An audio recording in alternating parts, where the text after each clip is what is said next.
จากนี้ไปก็จะเป็นการสาธยายมนต์มหาจักรพรรดิ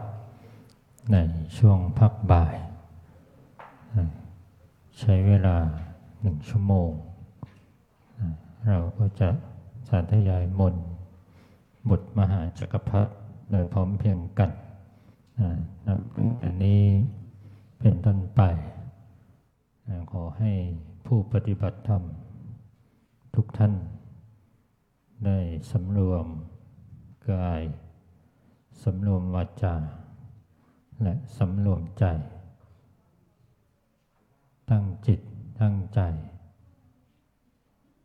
ในการสวดมนต์มหาจักรพรรดิ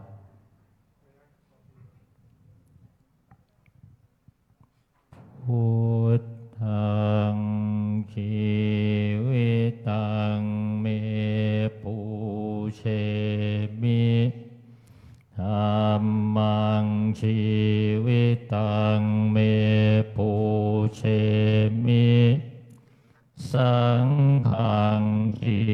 วิตังเมปุเชมิพุทธังวันทามิ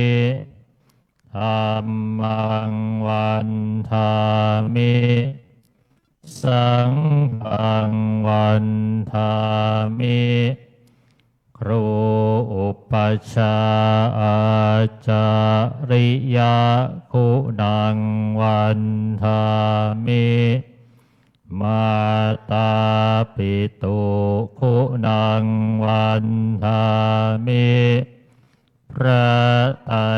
สิกขาคุณังวันทามินะโมตัสสะภะคะวะโต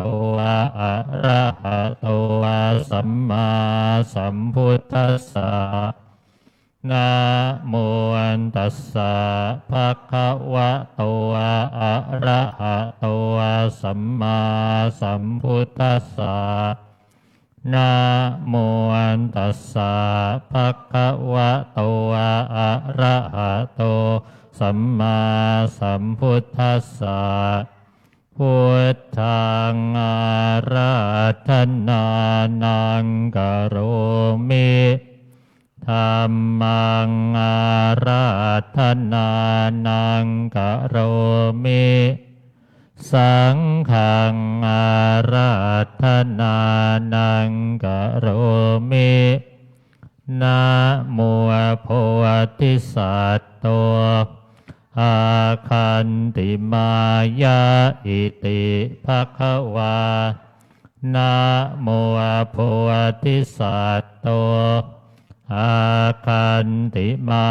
ยาอิติภควานะโมโพธิสัตว์โต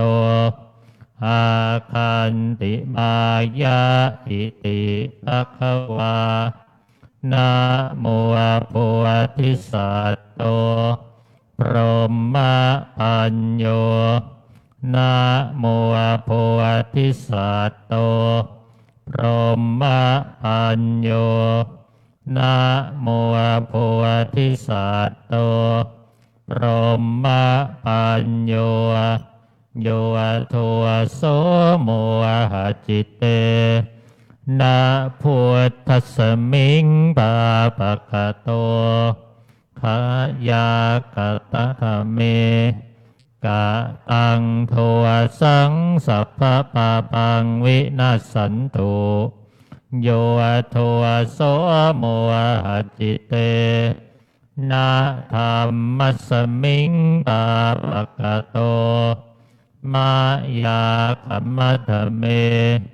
กะตังโทสังสัพพะปาปังวินัสสันตุโยโทโสโมหจิตเตนะสังคัสสมิงปาปะกะโตคัมมัทเม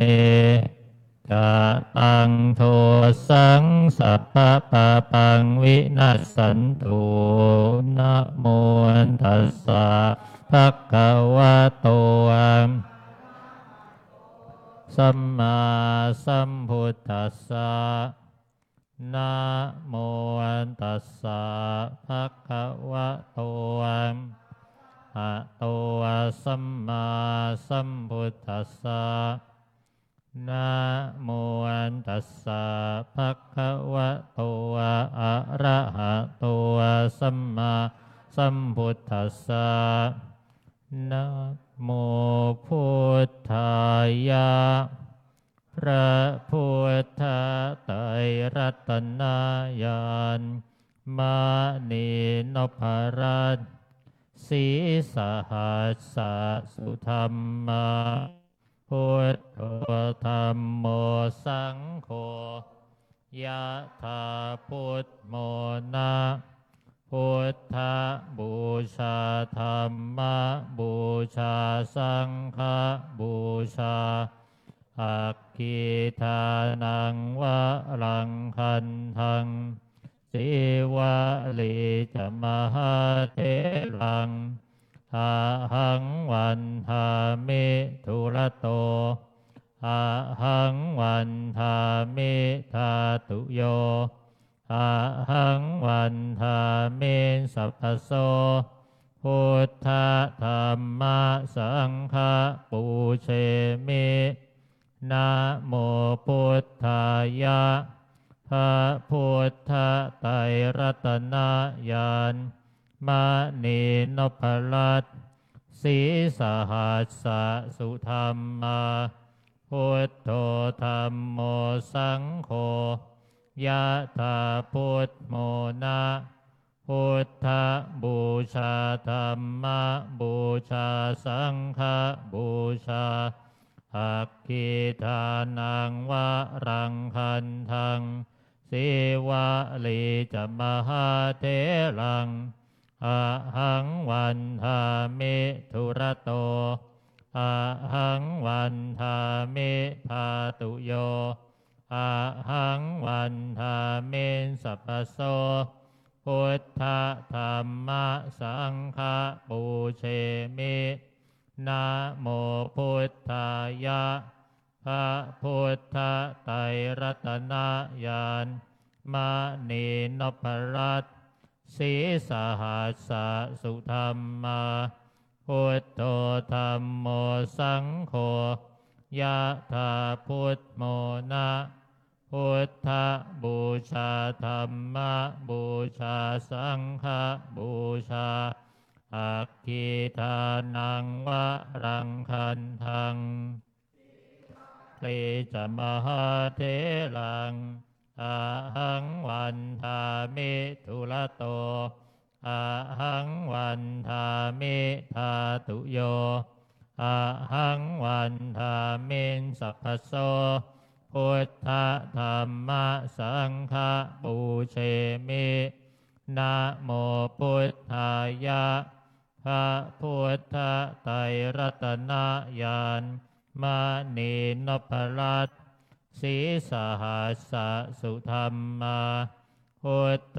ธัมโมสังโฆยะถาพุทโมนะพุทธบูชาธัมมบูชาสังฆบูชาอัคคีทานังวะรังคันทังสิวะลีจะมหาเถรังอาหังวันทามิทุระโตอาหังวันทามิทาตุโยอาหังวันทามิสัพพโสพุทธธัมมสังฆปูเชมินะโมพุทธายะพระพุทธไตรรัตนญาณมณีนพรัตน์ศรีสหัสสะสุธรรมาพุทโธธัมโมสังโฆยะถาพุทโมนะพุทธบูชาธัมมบูชาสังฆบูชาอัคคีทานังวะรังคันทังสิวะลีจะมหาเถรังอาหังวันทามิทุระโตอาหังวันทามิทาตุโย อะหังวันทามิสัพพโสพุทธธัมมะสังฆะปูเชมินะโมพุทธายะพระพุทธไตรรัตนญาณมณีนพรัตน์สีสหัสสะสุธรรมาพุทโธธัมโมสังโฆยะถาพุทโมนะพุทธบูชาธัมมบูชาสังฆบูชาอัคคีทานังวะรังคันทังเทวะลีจะมหาเถรังอะหังวันทามิทุระโตอะหังวันทามิทาตุโยอะหังวันทามิสัพพโสพุทธธัมมะสังฆะปูเชมินะโมพุทธายะพระพุทธไตรรัตนญาณมณีนพรัตน์สีสหัสสะสุธรรมาพุทโธธัมโมสังโฆยะถาพุทโมนะพุทธบูชาธัมมบูชาสังฆบูชาอัคคีทานังวะรังคันทังเทวะลีจะมหาเถรังอะหังวันทามิทุระโตอะหังวันทามิทาตุโยอะหังวันทามิสัพพโสพุทธธัมมะสังฆะปูเชมินะโมพุทธายะพระพุทธไตรรัตนญาณมณีนพรัตน์สีสหัสสะสุธรรมาพุทโธธัมโมสังโฆตาพุทโมนะพุทธบูชาธัมมบูชาสังฆบูชาอัคคีทานังวะรังคันทังสิวะลีจะมหาเถรังอะหังวันทามิทุระโตอะหังวันทามิทาตุโยอะหังวันทามิสัพพโสพุทธธัมมะสังฆะปูเชมินะโมพุทธายะพระพุทธไตรรัตนญาณมณีนพรัตน์สีสหัสสะสุธรรมาพุทโธธัมโมสังโฆยะถาพุทโมนะพุทธบูชาธัมมบูชาสังฆบูชาอัคคีทานังวะรังคันทังเทวะลีจะมหาเถรังอะหังวันทามิทุระโตอะหังวันทามิทาตุโยอะหังวันทามิสัพพโสพุทธธัมมะสังฆะปูเชมินะโมพุทธายะพระพุทธไตรรัตนญาณมณีนพรัตน์สีสหัสสะสุธรรมาพุทโธธัมโมสังโฆ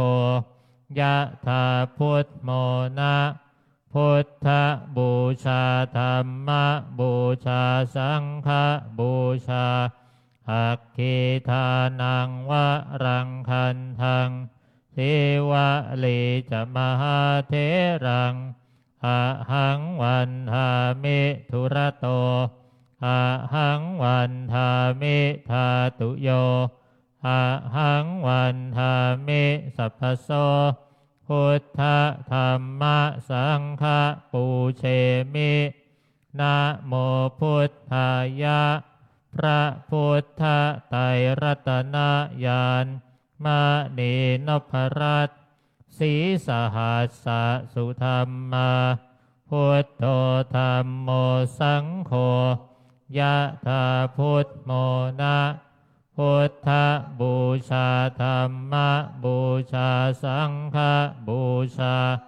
อัคคีทานังวะรังคันทังสิวะลีจะมหาเถรัง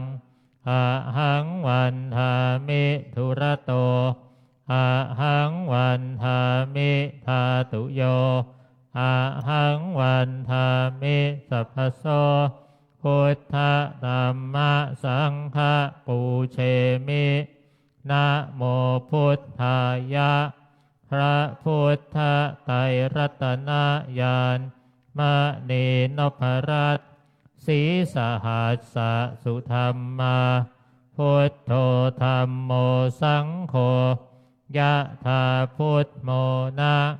พุทธบูชาธัมมบูชาสังฆบูชาอัคคีทานังวะรังคันทังสิวะลีจะมหาเถรังอะหังวันทามิธุระโตอะหังวันทามิธาตุโยอะหังวันทามิสัพพโสพุทธธัมมะสังฆะปูเชมินะโมพุทธายะพระพุทธไตรรัตนญาณมณีนพรัตน์สีสหัสสะสุธรรมาธัมโมสังโฆยะถาพุทโมนะพุทธบูชาธัมมบูชาสังฆบูชาอัคคีทานังวะรังคันทังสิวะลีจะมหาเถรังอะหังวันทามิธุระโตอะหังวันทามิธาตุโยอะหังวันทามิสัพพโสพุทธธัมมะสังฆะปูเชมินะโมพุทธายะพระพุทธไตรรัตนญาณมณีนพรัตน์สีสหัสสะสุธรรมาพุทโธธัมโมสังโฆยะถาพุทโมนะพุทธบูชาธัมมบูชาสังฆบูชาอัคคีทานังวะรังคันทังสิวะลีจะมหาเถรังอะหังวันทามิธุระโตอะหังวันทามิธาตุโยอะหังวันทามิสัพพโสพุทธธัมมะสังฆะปูเชมินะโมพุทธายะพระพุทธไตรรัตนญาณมณีนพรัตน์สีสหัสสะสุธรรมาพุทโธธัมโมสังโฆยะถาพุทโมนะพุทธบูชาธัมมบูชาสังฆบูชาอัคคีทานังวะรังคันทังสิวะลีจะมหาเถรังอะหังวันทามิธุระโตอะหังวันทามิธาตุโยอะหังวันทามิสัพพโสพุทธธัมมะสังฆะปูเชมินะโมพุทธายะพระพุทธไตรรัตนญาณมณีนพรัตน์สีสหัสสะสุธรรมาพุทโธธัมโมสังโฆยะถาพุทโมนะพุทธบูชาธัมมบูชาสังฆบูชาอัคคีทานังวะรังคันทังสิวะลีจะมหาเถรังอะหังวันทามิธุระโตอะหังวันทามิธาตุโยอะหังวันทามิสัพพโสพุทธธัมมะสังฆะปูเชมินะโมพุทธายะพระพุทธไตรรัตนญาณมณีนพรัตน์สีสหัสสะสุธรรมา พุทโธธัมโมสังโฆยะถาพุทโมนะพุทธบูชาธัมมบูชาสังฆบูชาอัคคีทานังวะรังคันทังสิวะลีจะมหาเถรังอะหังวันทามิทุระโตอะหังวันทามิทาตุโยอะหังวันทามิสัพพโสพุทธธัมมสังฆปูเชมินะโมพุทธายะพระพุทธไตรรัตนญาณมณีนพลัตน์สีสหัสสะสุธรรมาพุทโธธัมโมสังโฆยะถาพุทโมนะพุทธบูชาธัมมบูชาสังฆบูชาอัคคีทานังวะรังคันทังสิวะลีจะมหาเถรังอะหังวันทามิทุระโตอะหังวันทามิทาตุโยอะหังวันทามิสัพพโสพุทธธัมมสังฆปูเชมินะโมพุทธายะพระพุทธไตรรัตนญาณมณีนพรัตน์สีสหัสสะสุธรรมาพุทโธธัมโมสังโฆยะถาพุทโมนะพุทธบูชาธัมมบูชาสังฆบูชา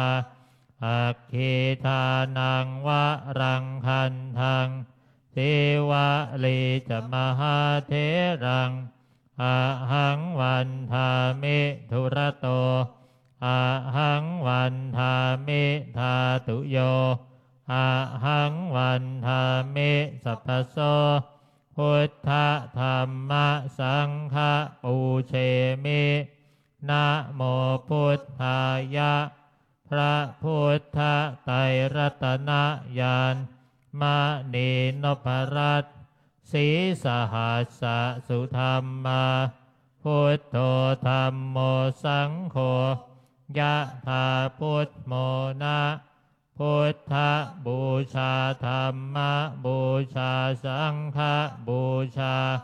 อัคคีทานังวะรังคันทังสิวะลีจะมหาเถรังอะหังวันทามิทุระโตอะหังวันทามิทาตุโยอะหังวันทามิสัพพโสพุทธธัมมสังฆปูเชมินะโมพุทธายะพระพุทธไตรรัตนญาณมณีนพรัตน์สี สหัสสะสุธรรมาพุทโธธัมโมสังโฆยะถาพุทโมนะพุทธบูชาธัมมบูชาสังฆบูชาอัคคีทานังวะรังคันทังสิวะลีจะมหาเถรังอะหังวันทามิทุระโตอะหังวันทามิทาตุโยอะหังวันทามิสัพพโสพุทธธัมมสังฆปูเช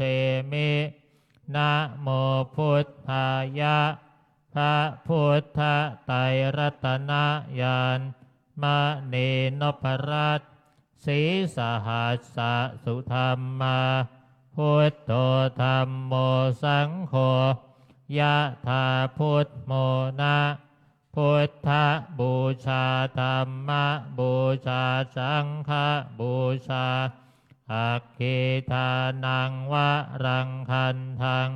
สิวะลีจะมหาเถรังอะหังวันทามิทุระโตอะหังวันทามิทาตุโยอะหังวันทามิสัพพโส พุทธธัมมะสังฆะปูเชมินะโมพุทธายะพระพุทธไตรรัตนญาณมณีนพรัตน์สีสหัสสะสุธรรมาพุทโธธัมโมสังโฆยะถาพุทโมนะพุทธบูชาธัมมบูชาสังฆบูชาอัคคีทานังวะรังคันทังเทวะเลจะมหาเถรังอะหังวันทามิทุระโตอะหังวันทามิทาตุโยอะหังวันทามิสัพพโสพุทธธัมมะสังฆะปูเชมินะโมพุทธายะพระพุทธไตรรัตนญาณมณีนพรัตน์สีสหัสสะสุธรรมาพุทโธธัมโมสังโฆยะถาพุทโมนะพุทธบูชาธัมมบูชาสังฆบูชาอัคคีทานังวะรังคันทังเทวะลีจะมหาเถรังอะหังวันทามิทุระโตอะหังวันทามิทาตุโยอะหังวันทามิสัพพโสพุทธธัมมะสังฆะปูเชมิ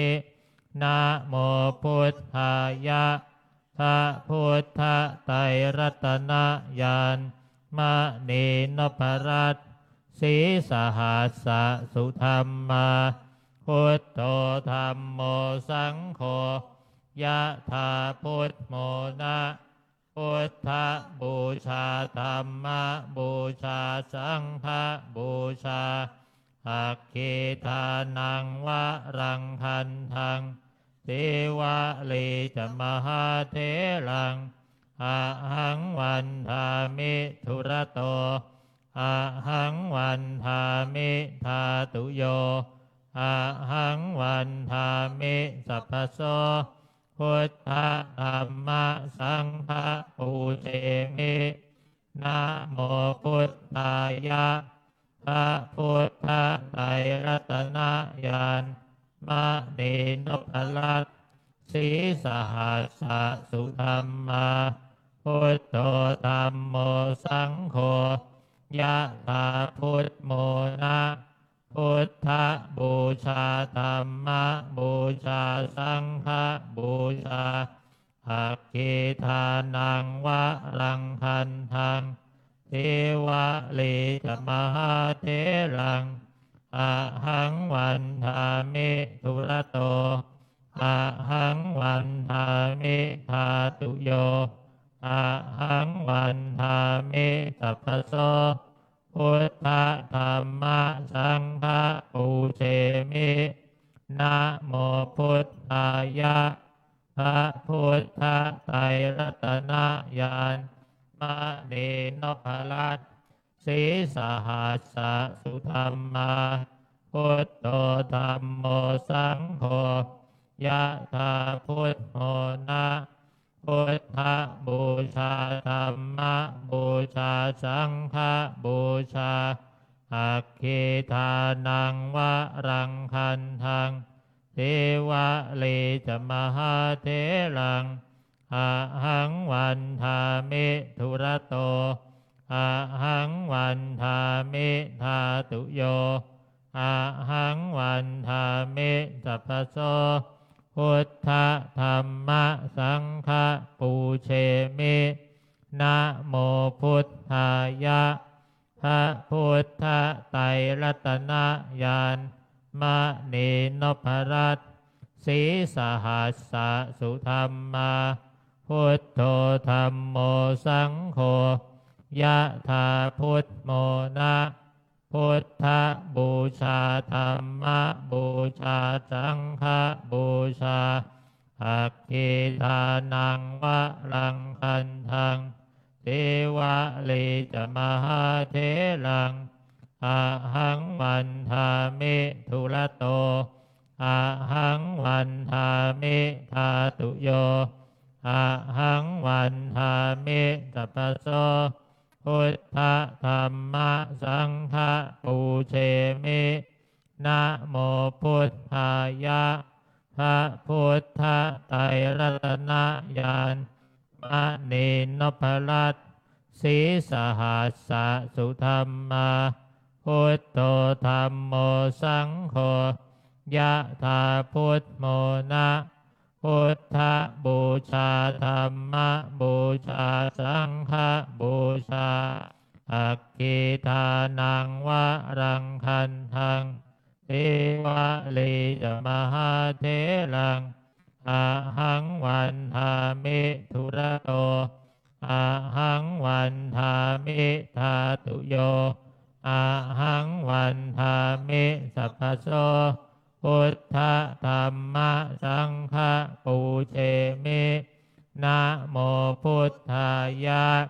พระพุทธพระไตรรัตนญาณมณีนพรัตน์สีสหัสสะสุธรรมาพุทโธธัมโมสังโฆยะถาพุทโมนะพุทธบูชาธัมมบูชาสังฆบูชา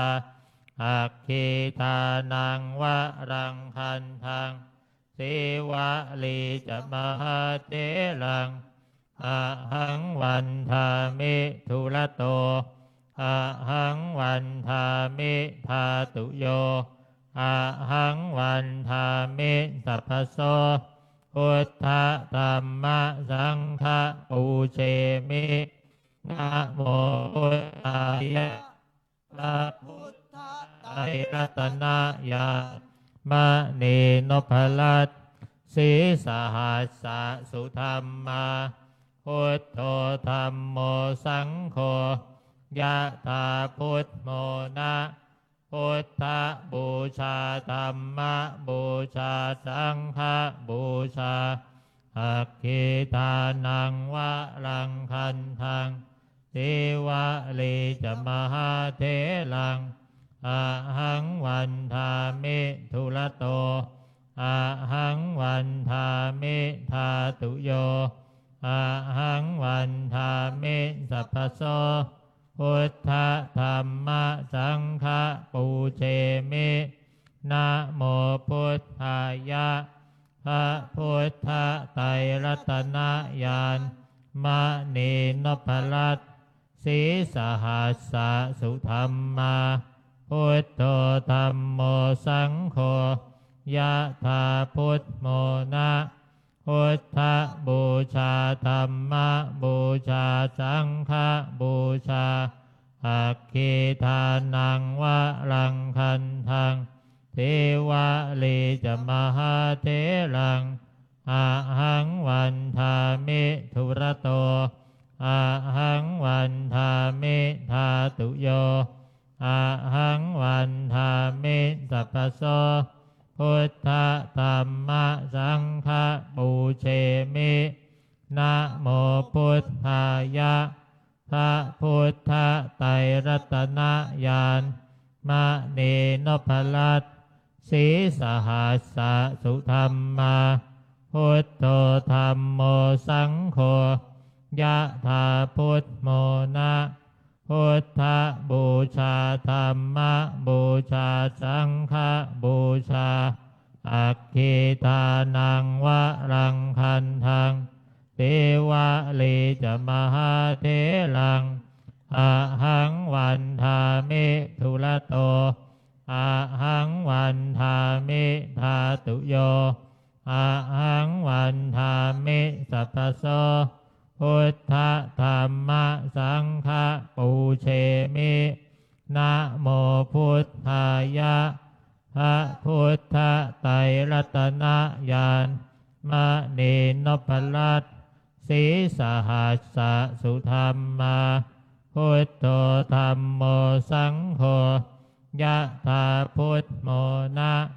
พุทธบูชาธัมมบูชาสังฆบูชา อัคคีทานังวะรังคันทังเทวะเลจะมหาเถรังอะหังวันทามิทุระโตอะหังวันทามิทาตุโยอะหังวันทามิสัพพโสพุทธธรรมสังฆปูเชมิ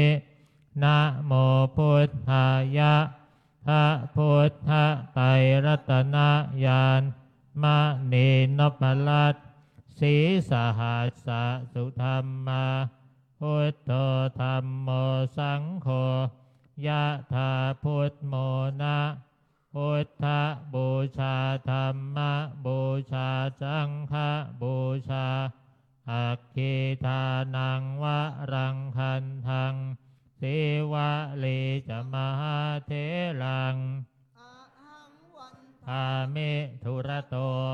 อะหังวันทามิทาตุโยอะหังวันทามิสัพพโสพุทธธรรมสังฆปูเชมินะโมพุทธายะพระพุทธไตรรัตนญาณมณีนพลัตน์สีสหัสสสุธรรมาพุทโธธัมโมสังโฆยะถาพุทโมนะพุทธบูชาธัมมบูชาสังฆบูชา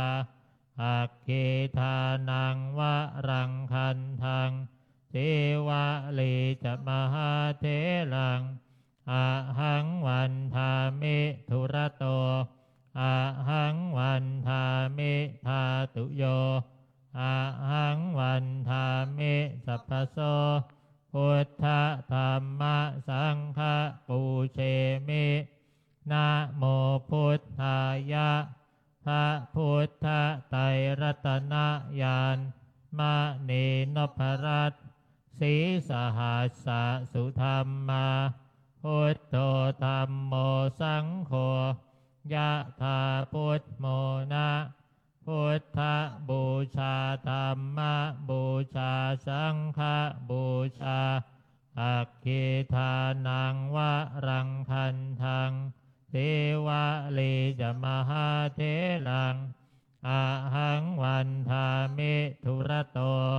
อะหังวันทามิทาตุโยอะหังวันทามิสัพพโสพุทธธรรมสังฆปูเชมินะโมพุทธายะพระพุทธไตรรัตนญาณมณีนพลัตน์สีสหัสสสุธรรมาพุทโธธัมโมสังโฆยะถาพุทโมนะพุทธบูชาธัมมบูชาสังฆบูชาอัคคีทานังวะรังคันทังเทวะลีจะมหาเถรังอะหังวันทามิทุระโตอะหังวันทามิทาตุโยอะหังวันทามิสัพพโสพุทธธัมมสังฆปูเชมินะโมพุทธายะพระพุทธไตรรัตนญาณม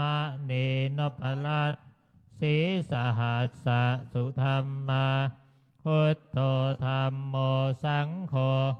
ยะถาพุทโมนะพุทธบูชาธัมมบูชาสังฆบูชาอัคคีทานังวะรังคันทังสิวะลีจะมหาเถ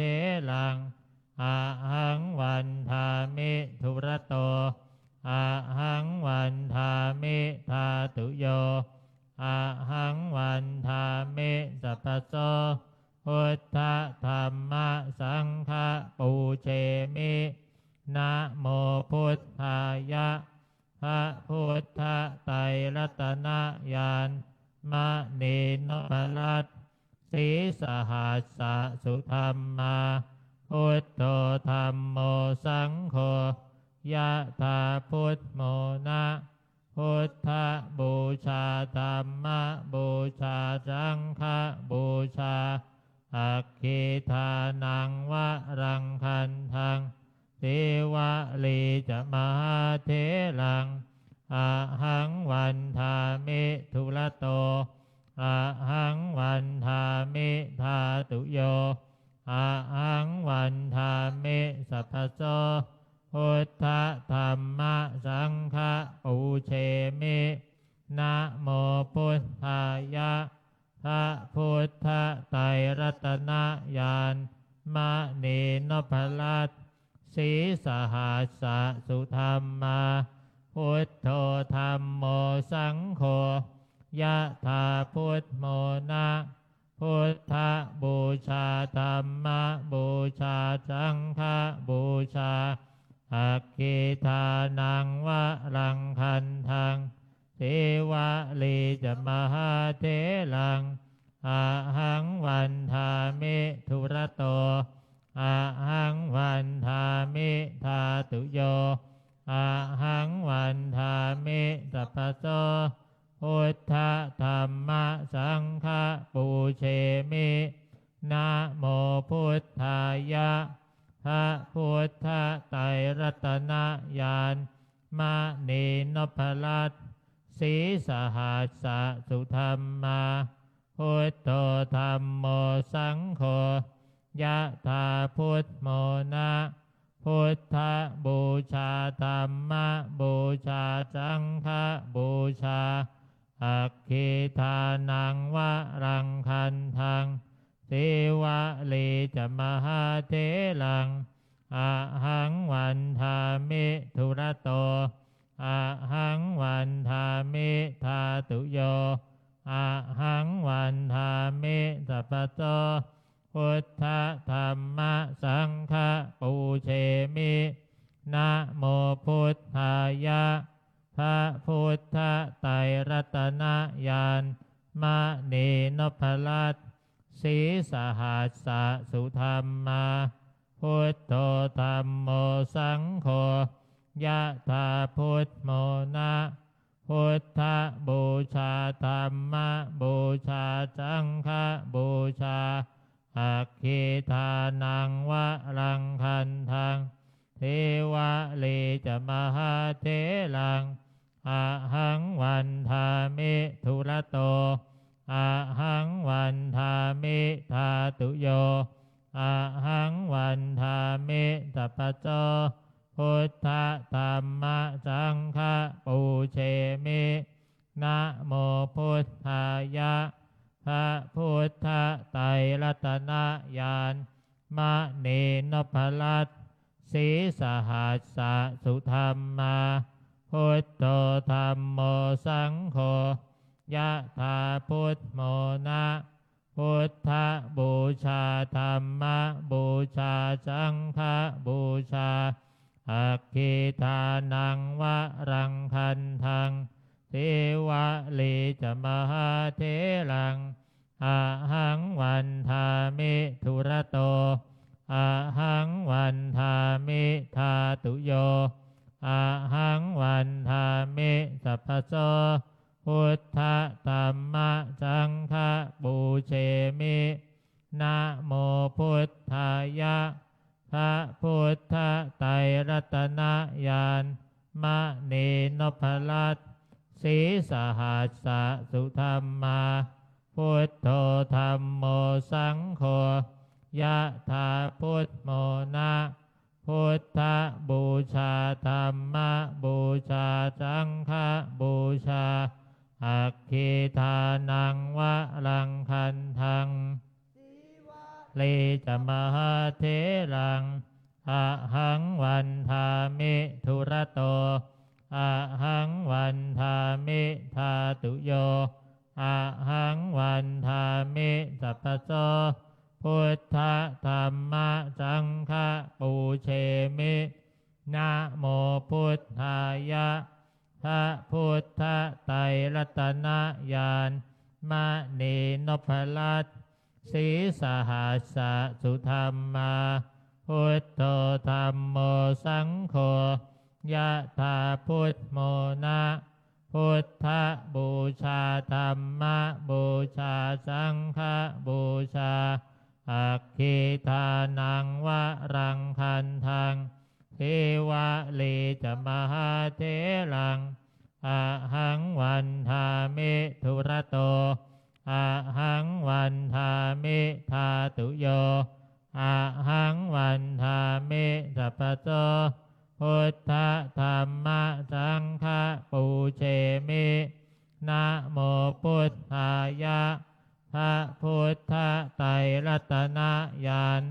มณีนพรัตน์สีสหัสสะสุธรรมาพุทโธธัมโมสังโฆยะถาพุทโมนะพุทธบูชาธัมมบูชาสังฆบูชาอัคคีทานังวะรังคันทังเทวะเลจะมหาเถรังอะหังวันทามิทุระโตอะหังวันทามิทาตุโยอะหังวันทามิสัพพโสพุทธธัมมสังฆปูเชมินะโมพุทธายะพระพุทธไตรรัตนญาณมณีนพรัตน์สีสหัสสะสุธรรมาพุทโธธัมโมสังโฆยะถาพุทโมนะ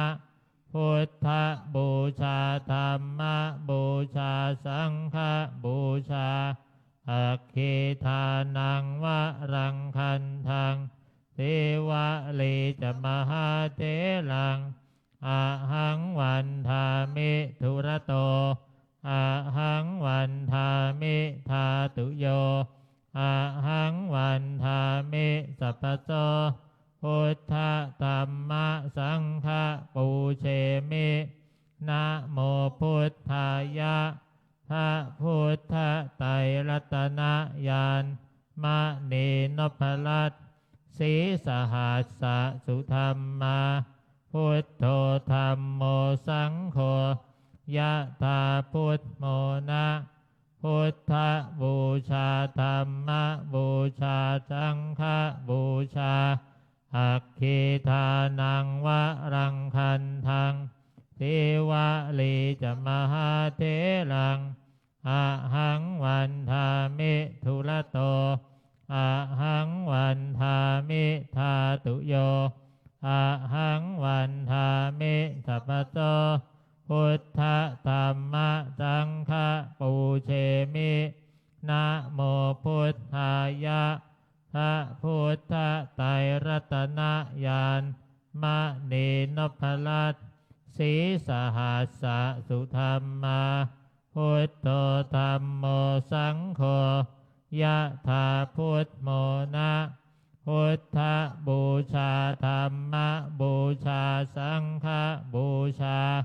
อัคคีทานังวะรังคันทังเทวะเลจะมหาเถรัง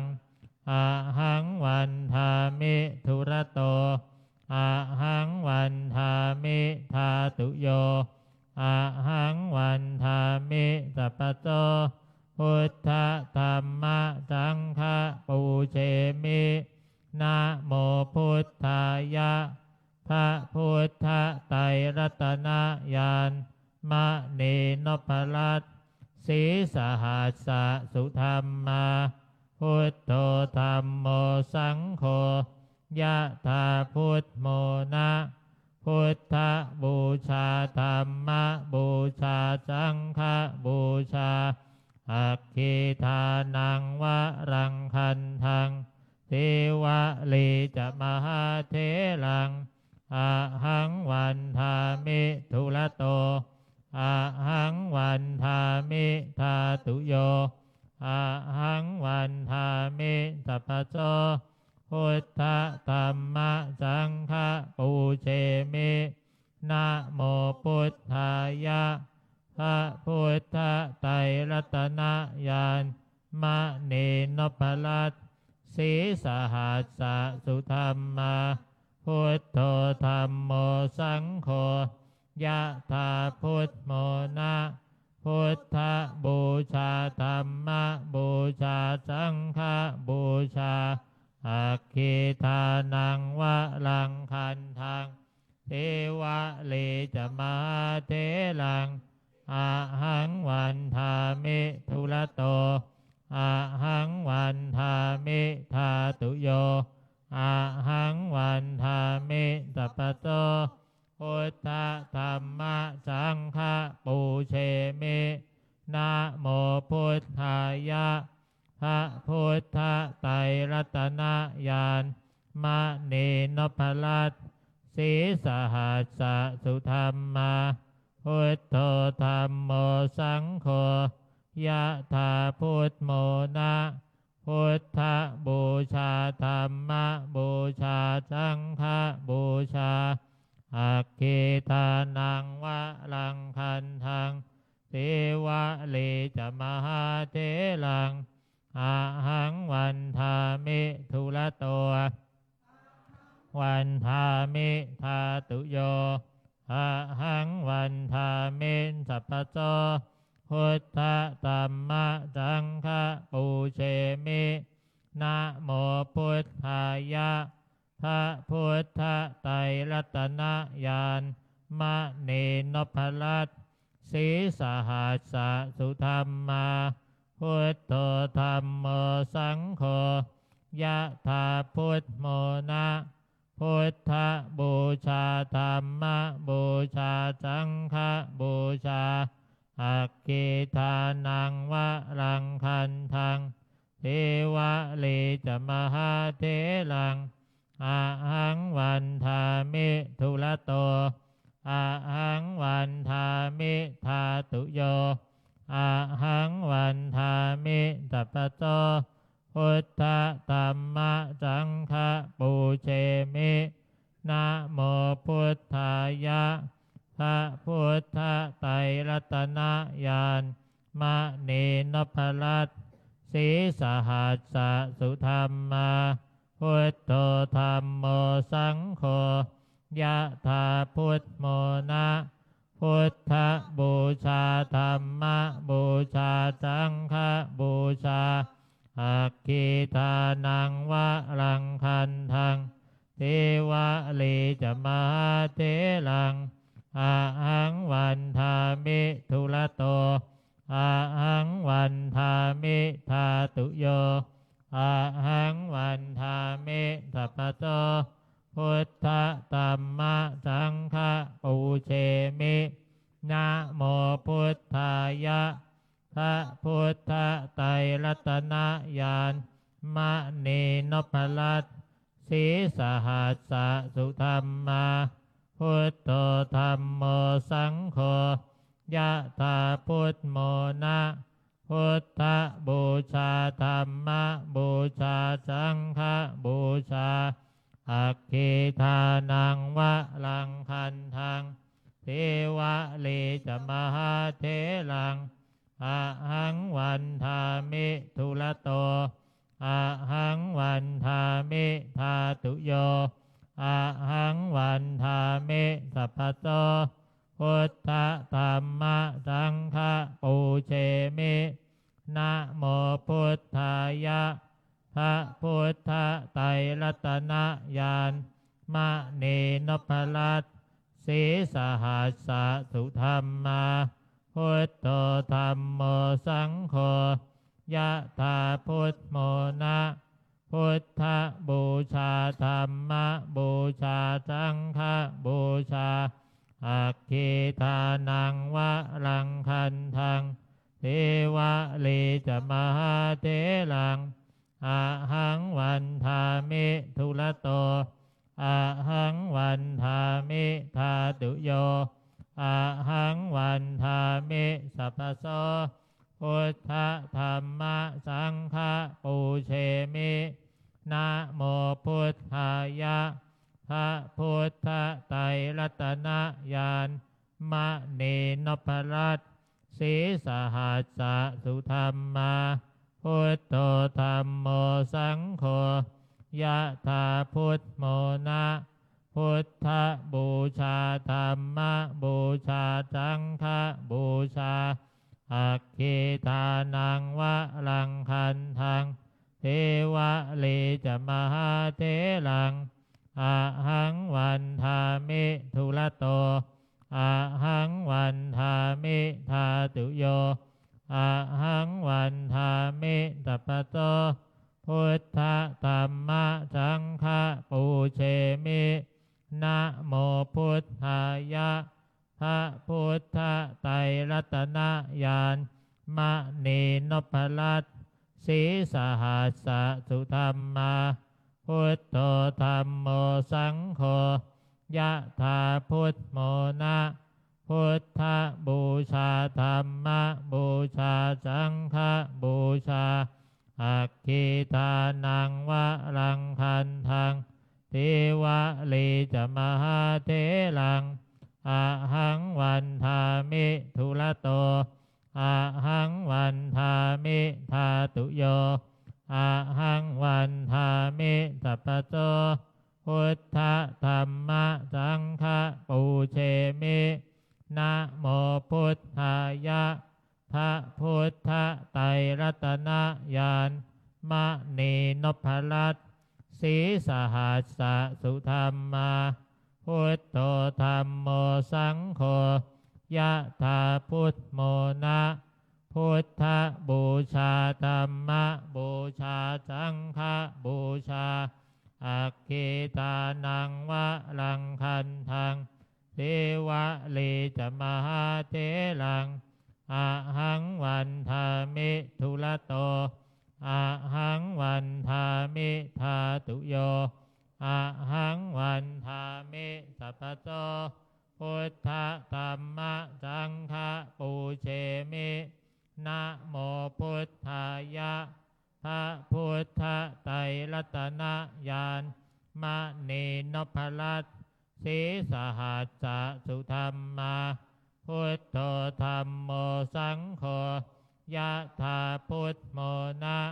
พุทธบูชาธรรมบูชาสังฆบูชาอัคคีทานังวะรังคันทังเลจะมหาเถรังอะหังวันทามิทุระโตอะหังวันทามิทาตุโยอะหังวันทามิสัพพโตพุทธธรรมสังฆปูเชมินะโมพุทธายะพระพุทธไตรรัตนญาณมณีนพรัตน์สีสหัสสะสุธรรมาพุทโธธรรมโมสังโฆยะถาพุทโมนะพุทธบูชาธรรมบูชาสังฆบูชาอัคคีทานังวะรังคันทังเทวะเลจะมหาเถรังอะหังวันทามิทุระโตอะหังวันทามิทาตุโยอะหังวันทามิสัพพโสพุทธธรรมสังฆปูเชมินะโมพุทธายะพระพุทธไตรรัตนญาณมณีนพรัตน์สีสหัสสะสุธรรมาพุทโธธรรมโมสังโฆยะถาพุทโมนะ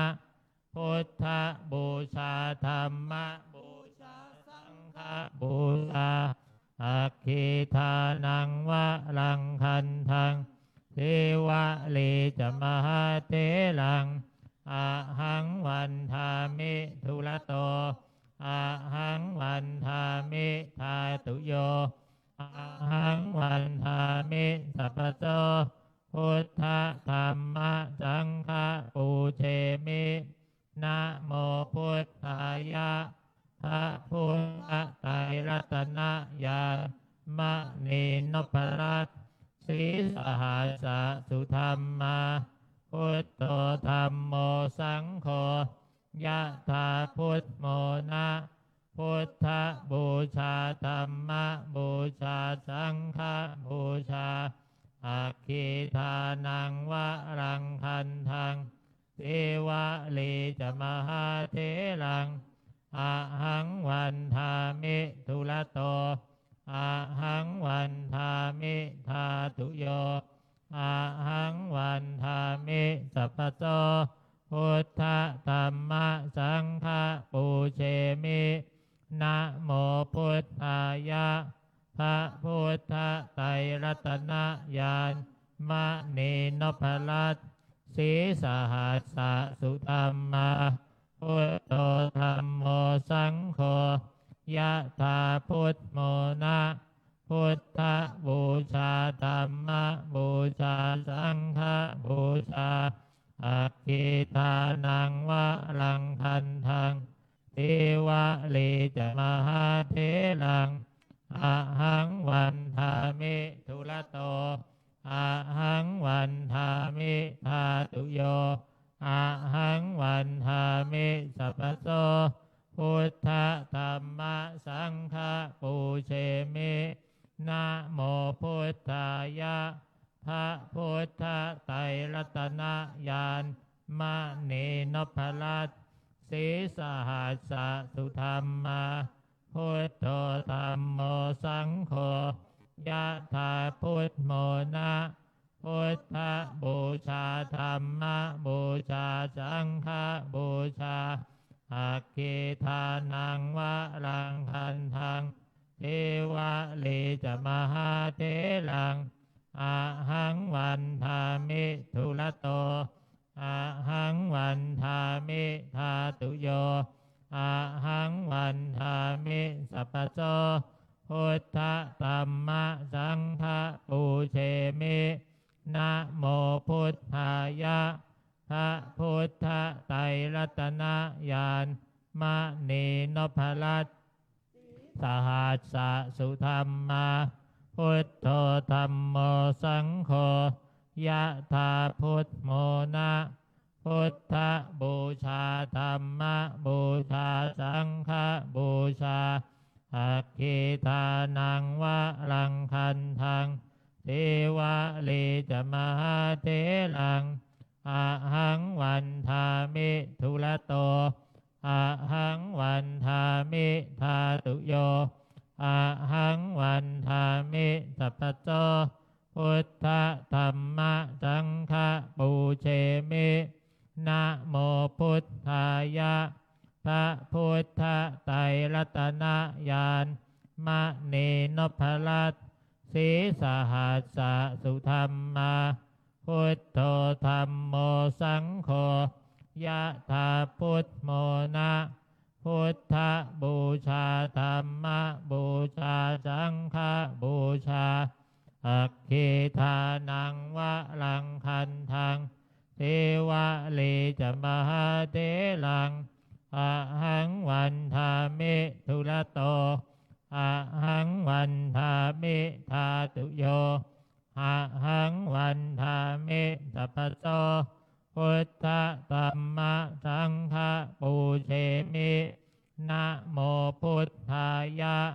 พระพุทธไตรรัตนญาณมณีนพรัตน์สีสหัสสะสุธรรมาพุทโธธัมโมสังโฆยะถาพุทโมนะพุทธบูชาธัมมบูชาสังฆบูชาอัคคีทานังวะรังคันทังเทวะเลจะมหาเถรังอะหังวันทามิทุระโตอะหังวันทามิธาตุโยอะหังวันทามิสัพพโตพุทธธัมมะสังฆะปูเชมินะโมพุทธายะพระพุทธไตรรัตนญาณมณีนพรัตน์สีสหัสสะสุธรรมาพุทโธธัมโมสังโฆยะถาพุทโมนะพุทธบูชาธัมมบูชาสังฆบูชาอัคคีทานังวะรังคันทังเทวะเลจะมหาเถรังอะหังวันทามิทุระโตอะหังวันทามิธาตุโย อะหังวันทามิสัพพโสพุทธธัมมะสังฆปูเชมินะโมพุทธายะพระพุทธไตรรัตนญาณมณีนพลัตน์สีสหัสสะสุธรรมาพุทโธธัมโมสังโฆยะถาพุทโมนะพุทธบูชาธัมมบูชาสังฆบูชาอัคคีทานังวะรังคันทังเทวะเลจะมหาเถลังอะหังวันทามิทุลโตอะหังวันทามิทาตุโยอะหังวันทามิสัพพโสพุทธธัมมะสังฆปูเชมินะโมพุทธายะพระพุทธไตรรัตนญาณมณีนพลัตน์สีสหัสสะสุธรรมาพุทโธธัมโมสังโฆยะถาพุทโมนะพุทธบูชาธัมมบูชาสังฆบูชาอัคคีทานังวะรังคันทังเทวะเลจะมหาเถลังอะหังวันทามิทุลโตอะหังวันทามิทาตุโยอะหังวันทามิสัพพโตพุทธธัมมะสังฆปูเชมินะโมพุทธายะ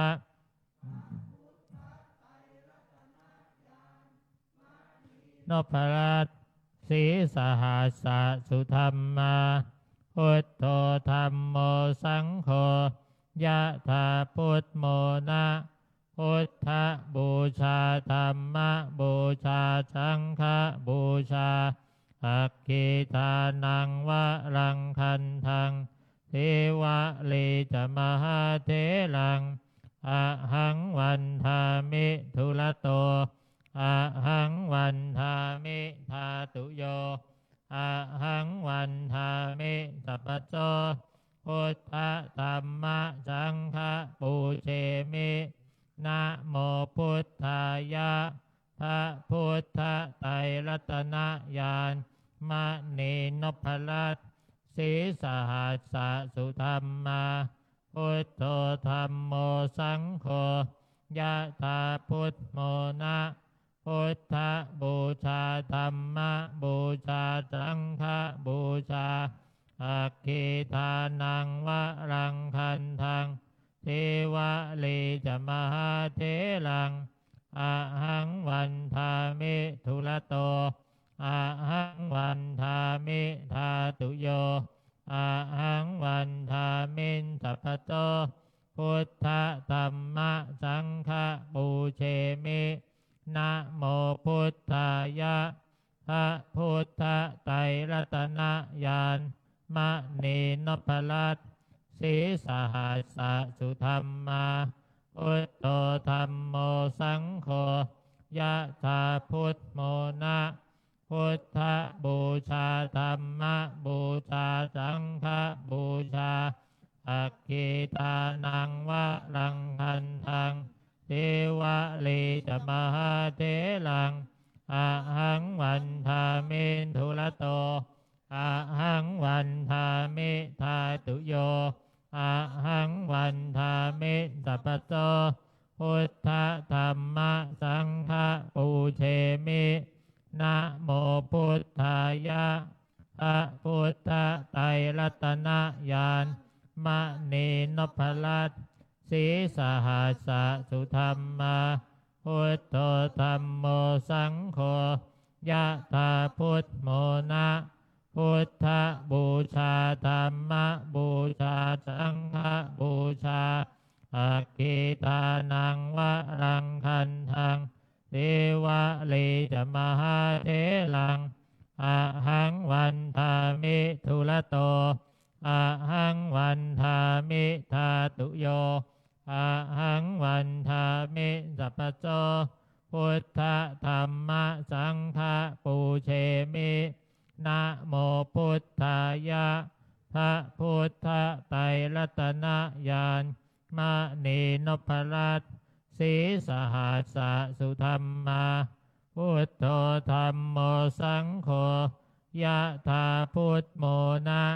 พุทธบูชาธัมมบูชาสังฆบูชาอัคคีทานังวะรังคันทังเทวะลีจมหาเถลังอะหังวันทามิทุละโตอะหังวันทามิทาตุโย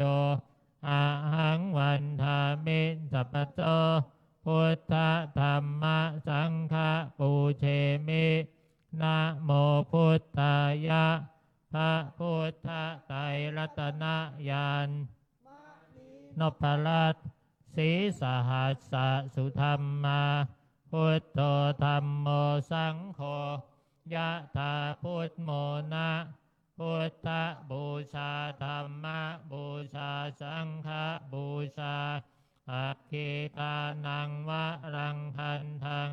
เทวะลีจมหาเถลังอะหังวันทามิทุละโต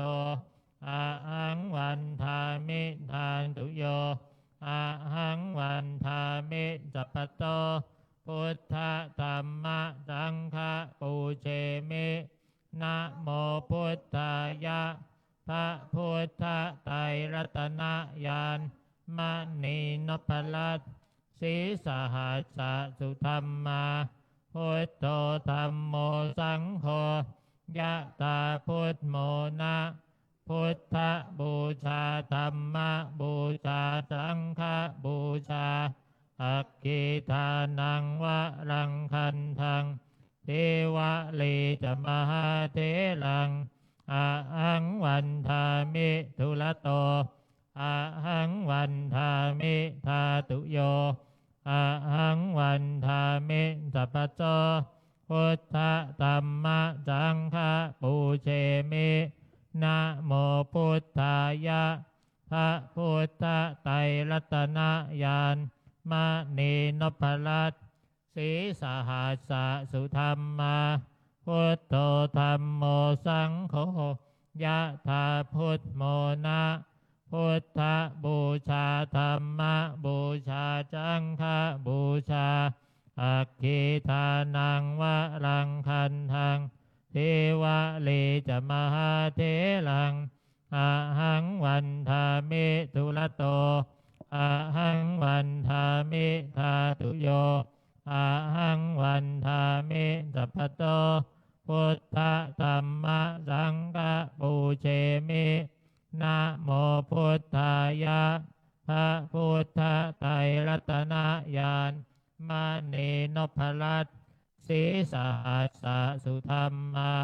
พุทโธธัมโมสังโฆยะถาพุทโมนะพุทธบูชาธัมมบูชาสังฆบูชาอัคคีทานังวะรังคันทังเทวะลีจมหาเถลังอะหังวันทามิทุละโตอะหังวันทามิทาตุโยอะหังวันทามิสัพพโตพุทธธัมมสังฆปูเชมินะโมพุทธายะพระพุทธไตรรัตนญาณมณีนพรัตน์สีสหัสสะสุธรรมาพุทโธธัมโมสังโฆยะถาพุทโมนะพุทธบูชาธัมมบูชาสังฆบูชาอัคคีทานังวะรังคันทังเทวะลีจมหาเถลังอะหังวันทามิทุละโตอะหังวันทามิทาตุโยอะหังวันทามิสัพพโตพุทธธัมมสังฆปูเชมินะโมพุทธายะพระพุทธไตรรัตนญาณมณีนพรัตน์สีสหัสสะสุธรรมาพุทโธธัมโมสังโฆยะถาพุทโมนะพุทธบูชาธัมมบูชาสังฆบูชาอ อัคคีทานังวะรังคันทังเทวะเลจะมหาเถรังวันทามิทุระโตอะหังวันทามิทาตุโยอะหังวันทามิสัพพโจพุทธธรรมสังฆปูเชมินะโมพุทธายะพระพุทธไตรรัตนญาณมณีนพลัตน์สีสหัสสะสุธรรมาพุทโธธรรมโมสังโฆยะถาพุทโมนะพุทธบูชาธรรมบูชาสังฆบูชาอัคคีทานังวะรังคันทังเทวะเลจะมหาเถรังอะหังวันทามิทุระโตอะหังวันทามิทาตุโยอะหังวันทามิสัพพโสพุทธธรรมสังฆปูเชมินะโมพุทธายะพระพุทธไตรรัตนญาณมณีนพลัตน์สีสหัสสะสุธรรมาพุทโธธรรมโมสังโฆยะถาพุทโมนะพุทธบูชาธรรมบูชาสังฆบูชาอัคคีทานังวะรังคันทังเทวะเลจะมหาเถรังอะหังวันทามิทุระโตอะหังวันทามิทาตุโยอะหังวันทามิสัพพโสพุทธธรรมสังฆปูเชมินะโมพุทธายะพระพุทธไตรรัตนญาณมณีนพลัตน์สีสหัสสะสุธรรมาพุทโธธรรมโมสังโฆยะถาพุทโมนะพุทธบูชาธรรมบูชาสังฆบูชาอัคคีทานังวะรังคันทังเทวะเลจะมหาเถรังอะหังวันทามิทุระโตอะหังวันทามิทาตุโยอะหังวันทามิสัพพโตพุทธธรรมสังฆปูเชมินะโมพุทธายะพระพุทธไตรรัตนญาณมณีนพลัตน์สีสหัสสะสุธรรมาพุทโธธรรมโมสังโฆยะถาพุทโมนะพุทธบูชาธรรมบูชาสังฆบูชาอัคคีทานังวะรังคันทังเทวะเลจะมหาเถรังอะหังวันทามิทุระโตอะหังวันทามิทาตุโยอะหังวันทามิสัพพโสพุทธธรรมสังฆปูเชมินะโมพุทธายะพระพุทธไตรรัตนญาณมณีนพลัตน์สีสหัสสะสุธรรมาพุทโธธรรมโมสังโฆยะถาพุทโมนะพุทธบูชาธรรมบูชาสังฆบูชาอัคคีทานังวะรังคันทังเทวะเลจะมหาเถรังอะหังวันทามิทุระโต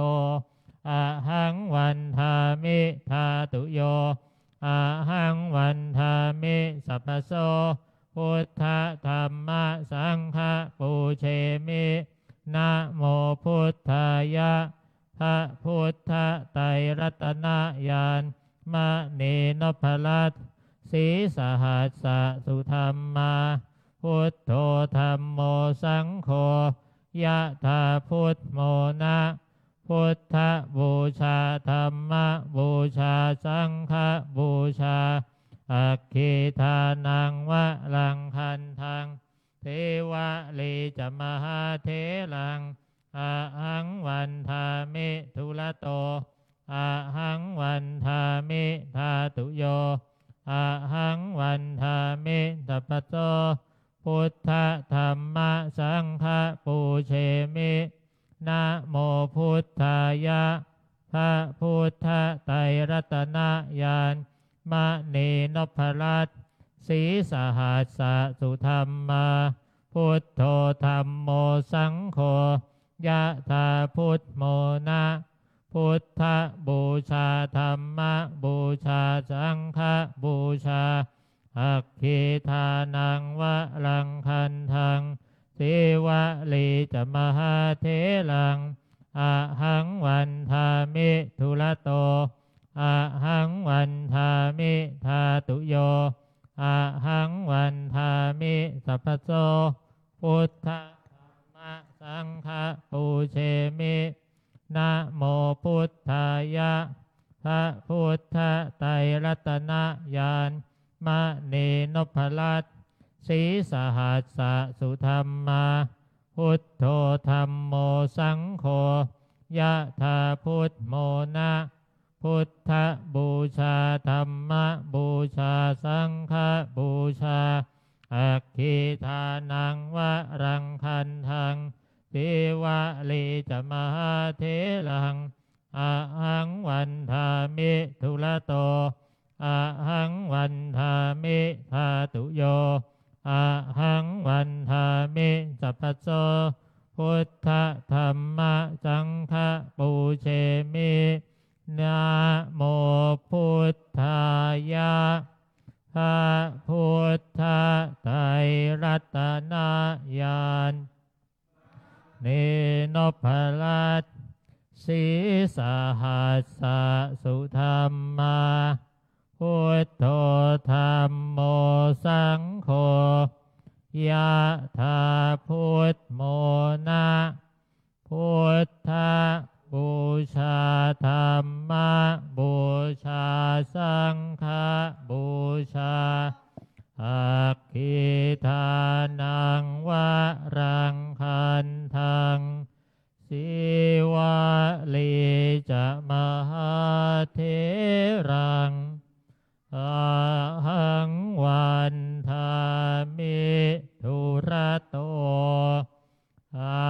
หังวันทามิทาตุโยอะหังวันทามิสัพพโสพุทธธัมมสังฆปูเชมิสัพเพพุทธาสัพเพธัมมาสัพเพสังฆาภลปัสสะปัจเจกานันจะยังพรังอรหันตานันจะเตเชนะรักขังพันธามิสัพพะโสสัพเพพุทธาสัพเพธัมมาสัพเพสังฆาปัตตาปัจเจกานันจะยังพรังอรหันตานันจะเตเชนะรักขังพันธามิสัพพะโสสัพเพพุทธาสัพเพธัมมาสัพเพสังฆาภลัพปัตตาปัจเจกานันจะยังพรังอรหันตานันจะเตเชนะรักขังพันธามิสัพพะโสพุทธังอทิฏฐามิธัมมังอทิฏฐามิสังฆังอทิฏฐา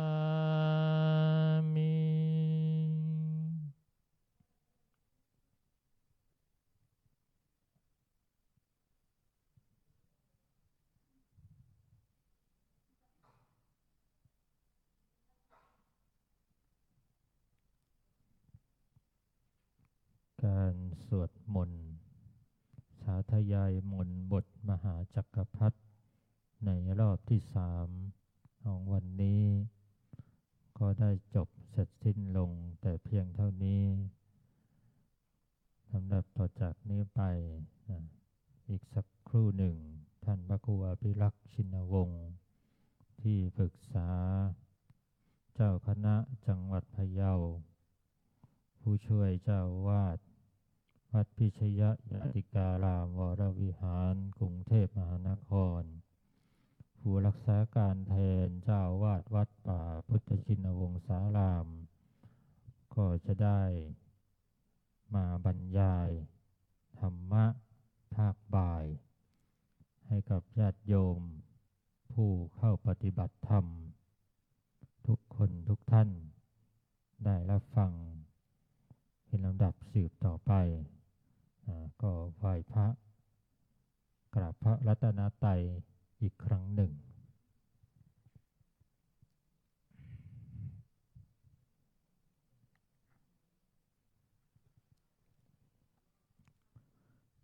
อะระหังสัมมาสัมพุทโธภควาพุทธังภวันตังอภิวาเทมิสวากขาโตภควตาธัมโมธัมมังนะมัสสามิสุปฏิปันโนภควโตสาวกสังโฆสังฆังนะมามิ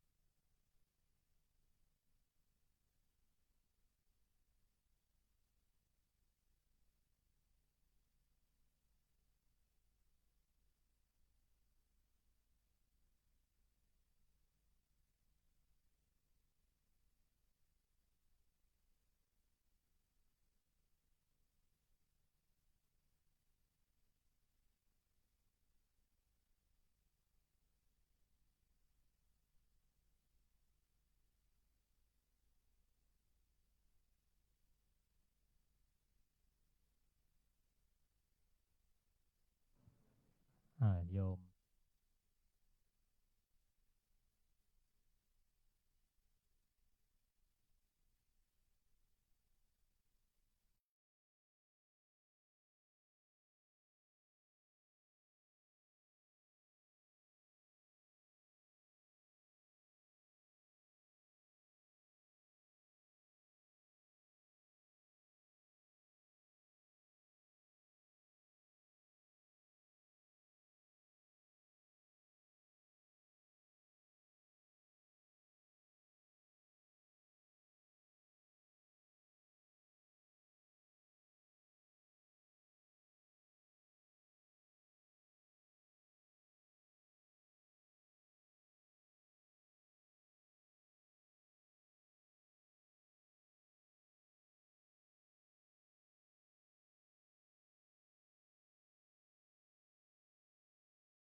ริยาบถเลยเข้าสมาธิเลยทำสมาธิสักนิดหนึ่งนะเราสวดมนต์ตั้งแต่บ่ายโมงนะบ่าย2:30เอาเท้าขวาทับเท้าซ้ายมือขวาทับมือซ้าย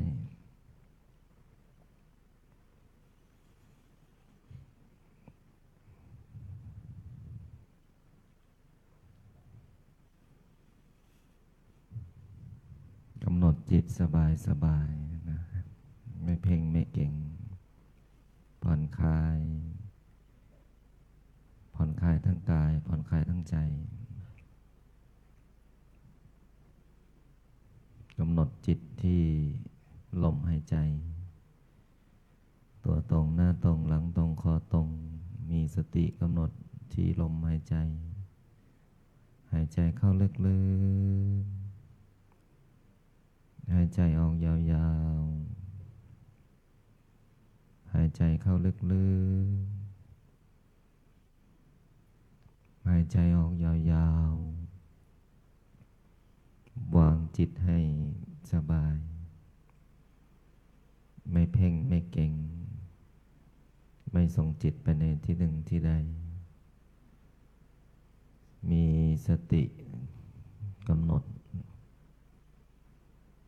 เมื่อจิตของเรามีสติไม่ว่าเราจะพูดจะคิดจะทำก็จะมีกับสติควบคุมกำกับเมื่อจิตของเราไม่วอกแวกไม่สับสายจิตที่ตั้งมั่นก็เป็นสมาธิเมื่อเช้าเราท่านทั้งหลายได้สวดมนต์ทำวัดเช้าได้ขึ้นพระกรรมฐานสมาทานศีล 8ได้ฟังปกิณกธรรมจนถึงเวลาพอสมควรเราท่านทั้งหลายก็ได้พิจารณาอาหารรวมกันรับประทานอาหารจากนั้นก็พักผ่อนตามอัธยาศัยจนถึงเวลาที่กำหนดบ่ายโมงเราท่านทั้งหลายได้ตั้งจิตถวายเสียงการสวดมนต์เป็นอาจาริยบูชาแด่พ่อแม่ครูบาอาจารย์ซึ่งสถานธรรมแห่งนี้เป็นสถานธรรมประดิษฐานองค์หลวงปู่พรหมปัญโยคือหลวงปู่ดูเราได้สวดมนต์กำหนดแผ่เมตตาในช่วงบ่ายโมงจนถึงเวลา 15 นาฬิกาจนถึงห่วงเวลานี้เราท่านทั้งหลายได้กำหนดจิตเป็นสมาธิคือการเข้าสู่การทำจิตตภาวนาเป็นการพักจิตเพิ่มกำลังจิตและเพิ่มกำลังของสมาธิจิตจิตของเราคือความรู้สึกที่บังคับบัญชายากที่สุดความรู้สึกก็คืออารมณ์ดีอารมณ์ไม่ดีอารมณ์แห่งความสุขอารมณ์แห่งความทุกข์สิ่งเหล่านี้เรียกว่าความรู้สึกเข้าไปอยู่ในจิตของพวกเราการที่เราจะเอาความรู้สึกออกจากจิตได้ก็ต่อเมื่อเรามีกำลังของสมาธิการที่เราจะควบคุมความรู้สึกของจิตได้ก็ต่อเมื่อเรามีสติดังนั้นการที่พวกเรามาปฏิบัติธรรมมาสวดมนต์ก ก็มุ่งหวังเพื่อจะบังคับบัญชาควบคุมอารมณ์ของตนเอง และก็ล้างอารมณ์ความรู้สึกที่ขุ่นมัวที่เศร้าหมองที่หดหู่ที่เบื่อหน่ายด้วยกำลังแห่งศรัทธาที่ได้กล่าวไว้เมื่อเช้าในการ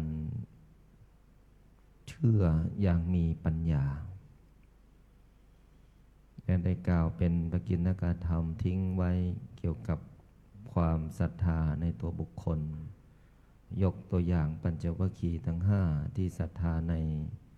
เจ้าชายสิทธัตถะที่ออกบวชก็คิดว่าติดตามรับใช้มหาบุรุษเจ้าชายที่มีพระนามว่าสิทธัตถราชกุมารเพื่อมุ่งหวังให้ท่านได้บรรลุธรรมแล้วก็จะได้มาสอนตนเป็นการศรัทธาเจาะจงไปที่ตัวบุคคลในที่สุดความศรัทธาในตัวบุคคลก็เสื่อมคลายเพราะเห็นว่าบุคคลนั้นที่ตนเชื่อมั่นว่าจะเป็นผู้ที่บรรลุธรรมเป็นศาสดาเอกของโลกเมื่อศรัทธาเสื่อมสิ่งที่ตั้งใจทำดีก็ไม่ทำสิ่งที่ตั้งใจปฏิบัติดูแลก็ไม่ทำสิ่งที่เชื่อมั่นว่าเจ้าชายราชกุมารจะเป็นผู้บรรลุธรรมก็เสื่อมศรัทธาก็หนีเจ้าชายสิทธัตถะราชกุมารหนีเลยหนีไปอยู่ป่าอิสิปตนมฤคทายวันในที่สุดพระมหาบุรุษของเราเมื่อมีตัวลำพังเพียงผู้เดียวไม่มีผู้อื่นผู้ใดที่จะคอยดูแลปฏิบัติและตั้งมั่นโดยการปฏิบัติโดยพระองค์เองโดยศรัทธาความเชื่อว่าเราต้องทำได้เมื่อมีความเชื่อและศรัทธาว่าเราต้องทำได้และบรรลุธรรมก็มีความเพียรและความอดทนย้อนมาหาพวกเราทุกคนไม่ว่าเราจะทำสิ่งไหนถ้าเรามีความตั้งใจมีความเพียรพยายามมีความอดทนสิ่งที่ว่ายากก็จะไม่ยากสิ่งที่ว่าทำไม่ได้ก็จะทำได้เพราะสิ่งที่เราทำให้มันยากก็เพราะใจเราไม่สู้เพราะสิ่งที่เราทำไม่ได้ก็เพราะว่าใจเรามันไปไม่ได้ดังนั้นใจเป็นสิ่งสำคัญท่านทั้งหลายมาปฏิบัติธรรมที่นี่ตั้งแต่เช้าการเดินทางอ่อนล้าบางคนบางท่านขับรถมาถึงวัดก็ยังไม่ได้พักแต่ก็มาพักจิตเพราะพักกายเวลาสวดมนต์ทำสมาธิเมื่อจิตของเราสงบจากกายมันก็ผ่อนคลายนั่นคือความอดทนของท่านในขณะเดียวกันการปฏิบัติสวดมนต์อธิษฐานภาวนาตั้งจิตตั้งใจภาวนาฟังธรรมอยู่กับธรรมอยู่กับบุญตั้งแต่เช้าจบจนถึงเวลานี้พวกเราก็ยังอยู่ในขอบเขตอาณาบริเวณนี้ซึ่งหลวงปู่ได้ครอบวิมานให้กับพวกเรานั่นหมายถึงพวกเรามีพ่อแม่ครูบาอาจารย์ที่อยู่เคียงข้างและดูแลคุ้มครองรักษาเป็นสถานที่สัปปายะมีความสงบมีความเหมาะแก่การภาวนาถ้าเราตั้งใจความศรัทธาของท่านทั้งหลาย มีปัญญาในการพิจารณามองเห็นว่าการที่มาปฏิบัติธรรมนั้นมีประโยชน์ต่อจิตใจแต่ถ้าเราไม่ตั้งใจปฏิบัติหรืออาจจะตั้งใจแต่ว่าจิตมันฟุ้งคิดนั่นคิดนี่ยังห่วงโน่นห่วงนี่ยังไม่ตัดคำว่าตัดก็คือวางสิ่งรอบข้างบางคนมีงานทำค้างคาอยู่ก็คิดว่างานจะไปยังไงทำยังไงใครจะไปยังไงต่อ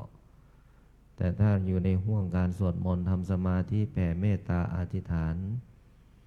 ถ้าเราไม่กำหนดมีสติอารมณ์เหล่านั้นมันก็จะครอบเรามันก็จะกวนใจเรากวนความรู้สึกเราทำให้จิตใจของเรานั้นไม่สงบเพราะมันจะคิดไปต่างๆนานาดังนั้นการที่เราฝึกสติก็คือการควบคุมอารมณ์ให้รู้เท่าทันอารมณ์และสิ่งสำคัญสิ่งที่เราตั้งใจมาด้วยศรัทธามั่นคงเราเชื่อในสิ่งที่พุทธเจ้าได้สอนได้สั่งได้เป็นแนวทางตามที่ได้กล่าวไปแล้วนั้นคือเชื่อในพระปัญญาธิคุณพระบริสุทธิคุณพระมหากรุณาธิคุณขององค์สมเด็จพระสัมมาสัมพุทธเจ้าความศรัทธาที่สำคัญในพระพุทธศาสนานอกจากศรัทธาทั้ง3ประการดังที่ได้กล่าวไปแล้วนั้นก็ยังมีศรัทธา4อย่างที่พวกเราจะต้องรู้เหมือนกันศรัทธาที่1ก็คือเชื่อเรื่องกฎแห่งกรรมเชื่อเรื่องกฎแห่งกรรมคืออะไรท่านทั้งหลายกฎแห่งกรรมก็คือทำดีได้ดีทำชั่วได้ชั่วอันนี้เรียกว่าเชื่อเรื่องกฎแห่งกรรมเมื่อเราทำกรรมดีแต่กรรมดียังไม่ส่งผลอย่าไปมองว่าคนนั้นทำชั่วแล้วทำไมถึงได้ดีและอย่ามามองตัวเองว่าเราทำดีแล้วทำไมถึงยังไม่ดีการวันเวลามันเป็นเครื่องพิสูจน์แต่ในขณะเดียวกันเมื่อผลของความดียังไม่ปรากฏส่งผลก็อย่าท้ออย่าได้โทษชะตาชีวิตอย่าได้โทษตัวเองและอย่าได้น้อยเนื้อต่ำใจว่าเราทำดีมาทั้งชีวิตแต่ชีวิตยังไม่ดีเราทำดีมาทั้งชีวิตแต่ทำไมชีวิตของเรานั้นยังทุกข์เราไม่ได้ไปเบียดเบียนบุคคลอื่นแล้วทำไมบุคคลอื่นถึงมาเบียดเบียนเราเราไม่ได้ว่าร้ายบุคคลอื่นทำไมบุคคลอื่นถึงมาจ้องทำร้ายเราเราไม่ได้กล่าวโทษบุคคลอื่นแล้วทำไมบุคคลอื่นถึงมากล่าวโทษเราสิ่งเหล่านั้นมันมีกรรมเป็นของมันเองเราไม่ทำเขาก็ทำเราแต่ขอให้เรารักษาใจไว้เมื่อจิตใจเราดีเข้มแข็งจิตใจเราไม่คิดร้ายบุคคลอื่นและตั้งมั่นอยู่ในทานศีลภาวนาเชื่อว่าเมื่อถึงเวลาที่ผลของกรรมดีส่งผลชีวิตของเราต้องดีเราต้องเชื่อเรื่องกฎแห่งกรรม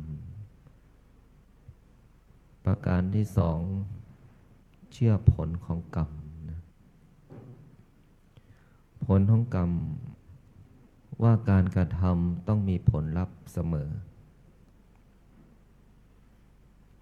ผลของกรรมที่เราทำเนี่ยมันมีผลลัพธ์เสมอไม่ว่าเราจะทำกรรมไหนกรรมนั้นก็จะสะท้อนย้อนกลับมาหาเราเหมือนพ่อค้าฆ่าหมูนะในสมัยพุทธกาลจันทสุกลิกฆ่าหมูพ่อค้าหมูก็คือประทังอาชีพประทังชีวิตแต่สุดท้ายผลของกรรมที่เธอท ถึงแม้นว่าฆ่าหมูเพื่อดำรงชีวิตแต่ผลของกรรมนั้นยังให้ผลก่อนตายได้รับทุกขเวทนาเสียงหมูร้องที่ถูกน้ำร้อนลวกร้อนทุรนทุราย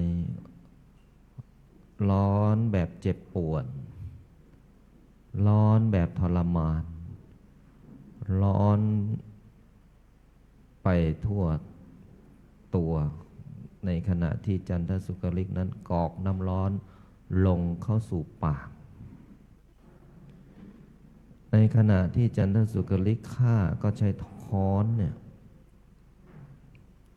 ทุบไปตรงหัวหมูนะทุบเลยเมื่อหมูหยุดนิ่งแต่ว่าความรู้สึกนั้นยังมีอยู่ก็คือยังไม่ตายจันทสุกลิกก็เอาน้ำร้อนนี่กรอกลงปากหมูนะเพื่ออะไรเอาน้ำร้อนกรอกลงปากหมูเพื่อล้างลำไส้สิ่งปฏิกูลที่อยู่ในท้องลำไส้หมูนั้นน้ำร้อนก็ผ่านลงปากออกทวารในที่สุดกรรมนั้นส่งผลท่านทั้งหลายกรรมส่งผลในตอนที่จันทสุกลิกนั้นจะตายปรากฏว่าก็ร้องเสียงควันคางเหมือนหมูที่ถูกน้ำร้อนลวกทุรนทุรายเจ็บปวดเหมือนค้อนที่ทุบทั้งลำตัวเสวยกรรมคือการที่ฆ่าหมูด้วยค้อนทุบลงศีรษะและเสวยกรรมก็คือร้อนไปทั้งตัวทุรนทุรายสุดท้ายสิ้นใจตายนี่คือเราต้องเชื่อผลของกรรมซึ่งมีมาตั้งแต่ในสมัยพุทธกาลเป็นคำสอนคือความเชื่อขององค์สมเด็จพระสัมมาสัมพุทธเจ้าประการที่สามก็คือเชื่อว่าสัตว์มีกรรมสัตว์มีกรรมเป็นของตนตนเป็นผู้ทำเป็นผู้รับผิดชอบชีวิตของตนเองนั่นหมายถึงว่าในขณะที่เรากระทำสิ่งใดสิ่งหนึ่งสิ่งนั้นปรากฏเกิดขึ้นกับตัวเองอย่างแน่นอนเราทำกรรมดีนั้นปรากฏส่งผลให้กับตัวของเราดังนั้นพวกเราท่านทั้งหลายเชื่อว่าสัตว์มีกรรมเป็นของตนไม่ว่าเราจะเกิดเป็นลูกของใครไม่ว่าเราจะเกิดในสถานที่ใดไม่ว่าเราจะถูกกำหนดให้ไปที่ถนนตำบลใดทำอะไรที่ไหนอย่างไรทุกอย่างมันมีเหตุผลของกรรมที่ถูกกำหนดไว้ดังนั้นพวกเรามาปฏิบัติธรรมที่นี่คนที่มาที่นี่บางคนไม่เคยมาเลยมาครั้งแรกมาแล้วรู้สึกได้กลับบ้านก็มีเพราะว่ามีความผูกพันมีความรู้สึกว่าสถานที่ตรงนี้นั้นเคยได้ใช้ชีวิตนะก็ไม่แตกต่างอะไรกับบ้านที่เราอยู่อันนี้คือถูกกำหนดมาแล้วนะเหมือนเราจะมาวัดเนี่ยเราก็กำหนดมาแต่กรรมที่เราเคยทำในอดีตก็เป็นผลพัวพันกับ สิ่งที่เราทำในปัจจุบันเช่นเดียวกันประการที่สี่เชื่อในปัญญาแห่งการตรัสรู้ของพระพุทธเจ้าว่าพระพุทธองค์นั้นรู้จริงและธรรมของพระพุทธเจ้านั้นเป็นไปในทิศทางแห่งการดับทุกข์ได้จริงถ้าเราปฏิบัติธรรมเรายังไม่รู้ว่าเราปฏิบัติธรรมเราปฏิบัติธรรมเราก็ยังไม่เห็นในธรรมเราไม่รู้ว่าเราทำไปเพื่ออะไรเราก็ยังไม่รู้ว่าทิศทางข้างหน้าจะเป็นไปยังไงในปัจจุบันที่ทำอยู่ก็ยังไม่เห็นว่าการปฏิบัติธรรมจะส่งผลต่อจิตใจอันนี้ก็ยังไม่เกิดปัญญาดังนั้นการที่เราเชื่อว่าปัญญาของพุทธเจ้าตรัสรู้เองและเป็นปัญญาที่ดับทุกข์ได้จริงนะการที่เรานั่งหลับตากำหนดดูลมหายใจเมื่อเราตั้งสติดีอยู่กับลมหายใจหายใจเข้าพุทหายใจออกโทพุทโธพุทโธพุทโธพุทโธพุทโธพุทโธพุทโธพุทโธพุทโธพุทโธจนจิตสงบจิตนิ่งจิตเบาจิตสบายจิตผ่อนคลายแต่ถ้าจิตยังหนักอยู่ก็หนักทั้งกายหนักทั้งจิตก็กำหนดใหม่มันยังฟุ้งอยู่ก็ลืมตาขึ้นกำหนดใหม่กำหนดจิตใหม่เริ่มต้นใหม่แต่มันยังฟุ้งอยู่ก็เริ่มใหม่กำหนดดูลมหายใจแต่มันยังไม่หายก็ต้องเปลี่ยนอารมณ์ใหม่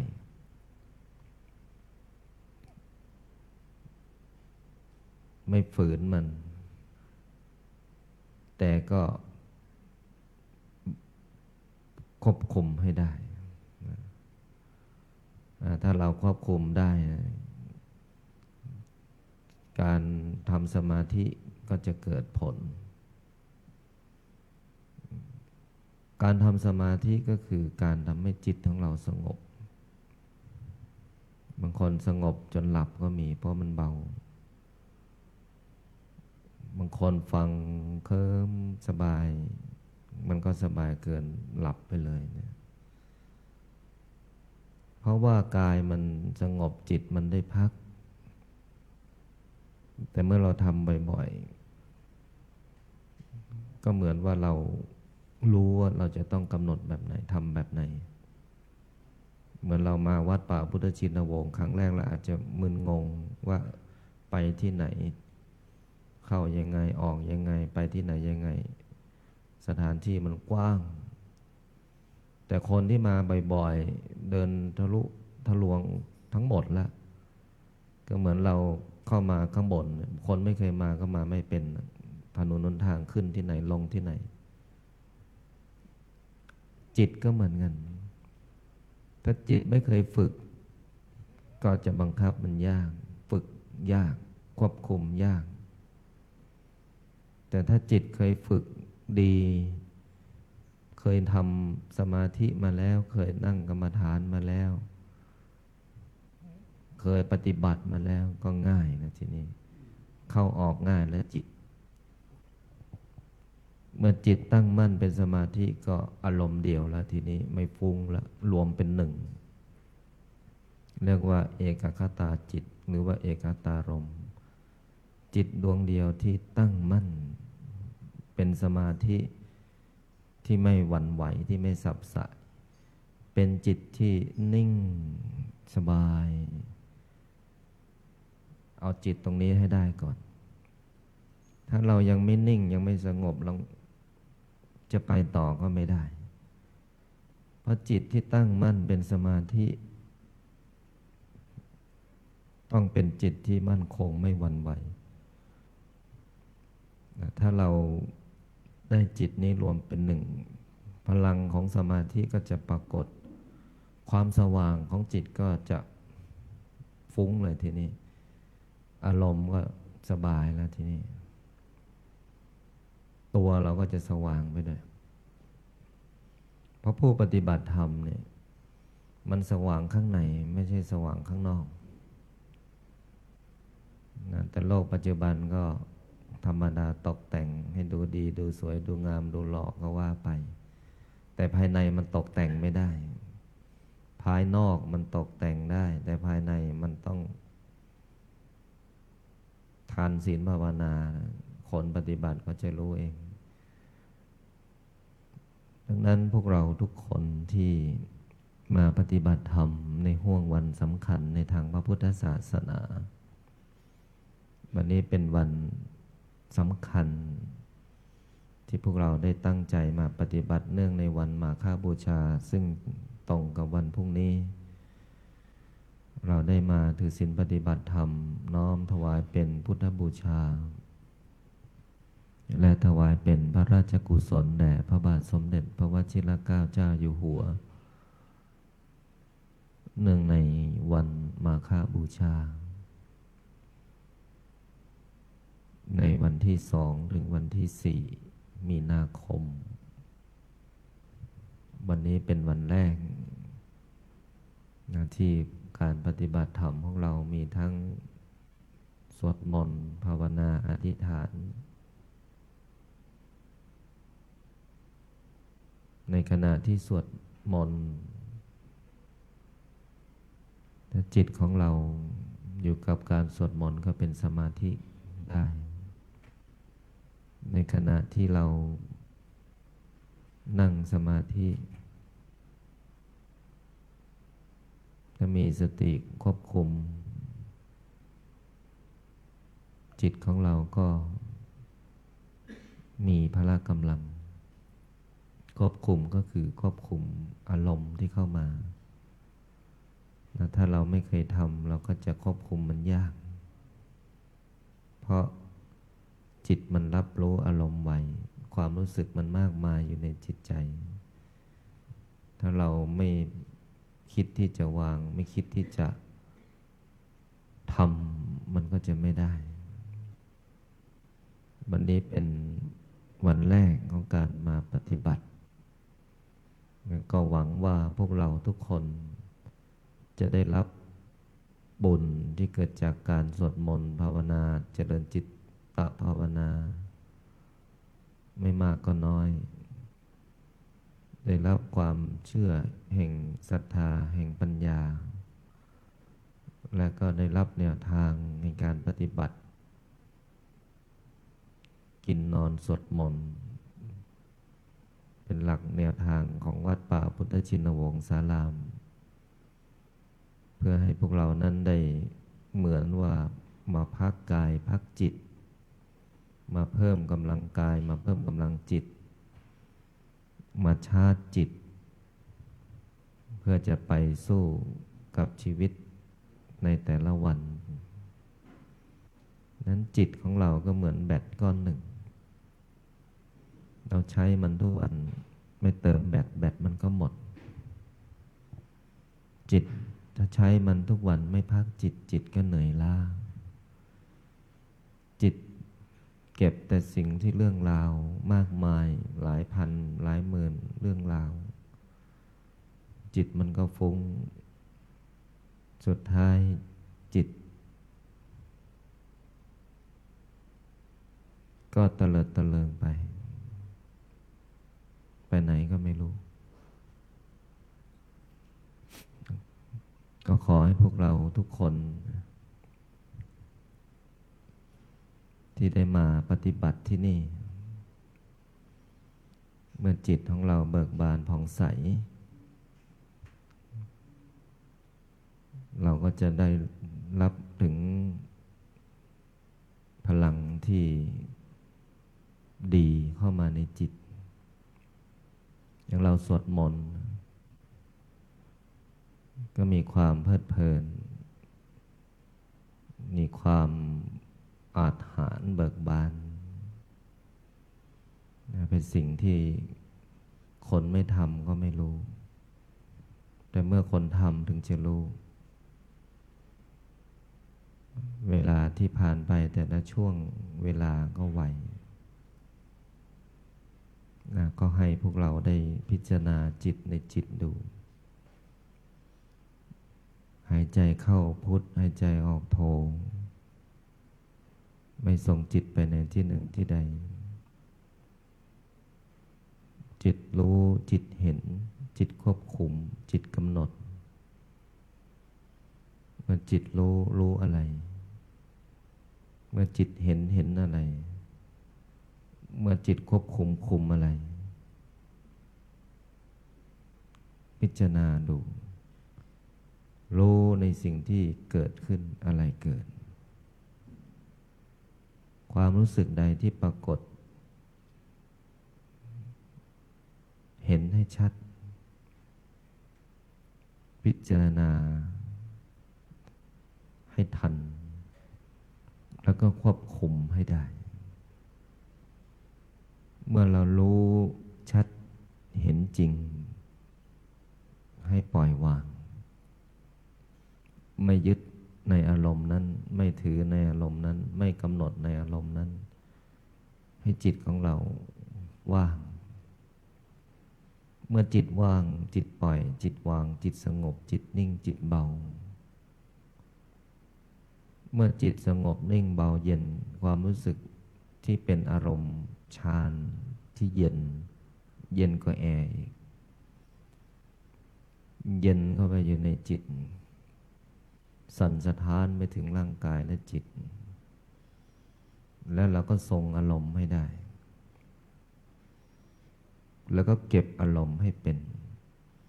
นั่นแหละคือการควบคุมอารมณ์ถ้าทรงอารมณ์ไม่ได้ก็คืออะไรมากระทบก็สั่นคลอนหมดหวั่นไหวหมดฟุ้งซ่านหมดต้องตั้งสติรับให้ดี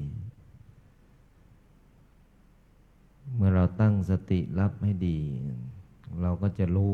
เกิดขึ้นตั้งอยู่และดับไปนี่แหละคือตัวปัญญาอะไรเกิดขึ้นอะไรตั้งอยู่อะไรดับไปนี่เป็นหลักธรรมที่พระพุทธองค์ได้ค้นพบด้วยพระองค์เองจึงได้กล่าวว่าเชื่อในการตรัสรู้แห่งปัญญาของพระพุทธองค์เราต้องเชื่อและทุกคนมีปัญญาเหมือนกันเป็นมนุษย์เหมือนกันพระพุทธเจ้าของเราก็เป็นปุถุชนคนธรรมดาคนหนึ่งถึงแม้จะเกิดเป็นลูกกษัตริย์แต่ก็ทานข้าวเหมือนพวกเราเดินดินเหมือนพวกเราเดินอยู่บนดินเหมือนพวกเราใช้ชีวิตเป็นมนุษย์ในอัตภาพของความเป็นคนไม่ต่างอะไรกับพวกเรานั้นการปฏิบัติธรรมที่พวกเรากำลังทำอยู่เนี่ยก็มาตามต้นแบบแผนของพระพุทธองค์พระพุทธองค์ได้นั่งอธิษฐานทำสมาธิยืนเดินนั่งนอนอธิษฐานกำหนดในขณะที่ยืนก็กำหนดรู้ในขณะที่นั่งก็กำหนดรู้ในขณะที่เดินก็กำหนดรู้ในขณะที่นอนก็กำหนดรู้อะไรนะรู้สิ่งที่ปรากฏรู้ในสิ่งที่มากระทบรู้ในสิ่งที่สัมผัสรู้และพิจารณาก็คือกำหนดให้เห็นว่าสิ่งที่มากระทบในขณะที่เราง่วงเราก็รู้ว่าง่วงในขณะที่เรากำลังจิตตกภวังค์เราก็รู้จิตภวังค์ในขณะจิตของเรามีความสว่างก็รู้ในขณะที่สิ่งที่ปรากฏเกิดขึ้นตัวของเราสั่นโยกมีปิติน้ำตาไหลตลอดถึงมีความ ดับไปของร่างกายก็คือกายไม่มีความทุกขเวทนาสิ่งที่ปรากฏเกิดขึ้นตั้งอยู่ก็คือความเจ็บความเมื่อยความปวดความอะไรก็แล้วแต่ที่มากระทบกายของเราพิจารณาไปจนรู้สึกความสว่างโล่งเบานั่นคือสิ่งที่ปรากฏเกิดขึ้นทุกคนเหมือนกันแต่ปัญญาญาณที่รู้ปัญญาที่รู้ซึ่งแตกต่างกันเพราะการสะสมบุญบารมีแต่ภพชาติที่ผ่านมาบางครั้งเราก็ไม่รู้ว่าเราไปบำเพ็ญที่ไหนกับใครอย่างไรในแต่ละภพแต่ถ้าเราปฏิบัติมากขึ้นอธิษฐานปฏิบัติอธิษฐานปฏิบัติอธิษฐานแล้วก็แผ่ภูมิเก่าตามศาสตร์ของหลวงปู่ดูหลวงตาที่ได้กล่าวไว้เราก็จะรู้จะเห็นภพภูมิอันนี้ก็เป็นเรื่องของปัจจตังคือสิ่งที่สะสมกันมาแต่ละภพภูมิเมื่อพวกเราท่านทั้งหลายได้รู้ได้เห็นจิตในจิตแล้วก็พิจารณาอีกพิจารณาธรรมในธรรมในขณะที่เรามีความสงบพิจารณาดูความสงบในจิตมันเป็นอย่างนี้ความว่างมันเป็นอย่างนี้ความรู้สึกดีมันเป็นอย่างนี้ความเบามันเป็นอย่างนี้จิตของเรามันนิ่งอย่างนี้ความเยือกเย็นมันเป็นอย่างนี้ความเจ็บแห่งเวทนามันเป็นอย่างนี้ความคิดที่มันฟุ้งซ่านทำให้เราวิตกกังวลมันเป็นอย่างนี้เนี่ยเขาเรียกว่าการพิจารณาธรรมในธรรมแต่ถ้าเรานั่งก็สักแต่ว่านั่งไม่รู้ไม่เห็นไม่กำหนดไม่ควบคุมก็ไม่ได้ก็สักแต่ว่านั่งนั้นคนที่มีปัญญารู้ในสิ่งที่ปรากฏเห็นในสิ่งที่มาสัมผัส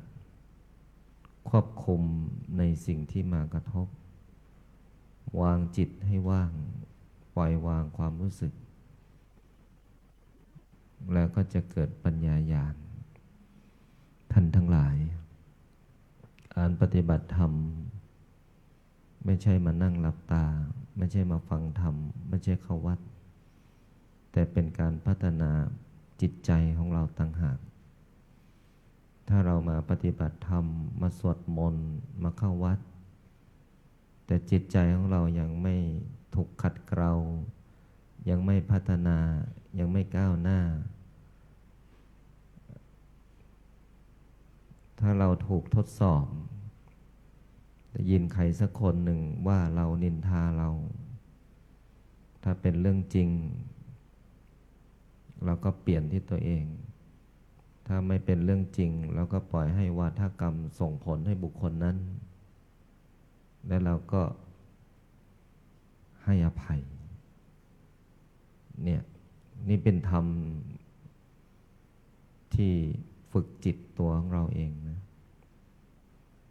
ดังนั้นความดีความชั่วอยู่กับตัวเรา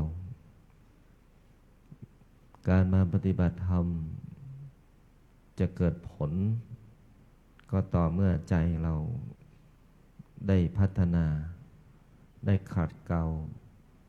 และก็เบาเป็นและก็สิ่งสำคัญก็คือรู้สึกมีความสุขพระอาจารย์จะสร้างจิตให้ทุกคนมีความรู้สึกดีพระอาจารย์จะสร้างจิตให้พวกเรารู้สึกผ่อนคลาย พระอาจารย์จะสร้างกำลังจิตให้เป็นกำลังใจพระอาจารย์จะสร้างกำลังบุญให้เป็นพลังที่มีเมตตาถ้าพวกเราฝึกแบบนี้ทำแบบนี้มันก็จะสั่นสะเทือนไปถึง3 แดนโลกธาตุเราต้องเชื่อของเราเองเราต้องทำของเราเองและเราก็พิสูจน์ด้วยตัวของเราเอง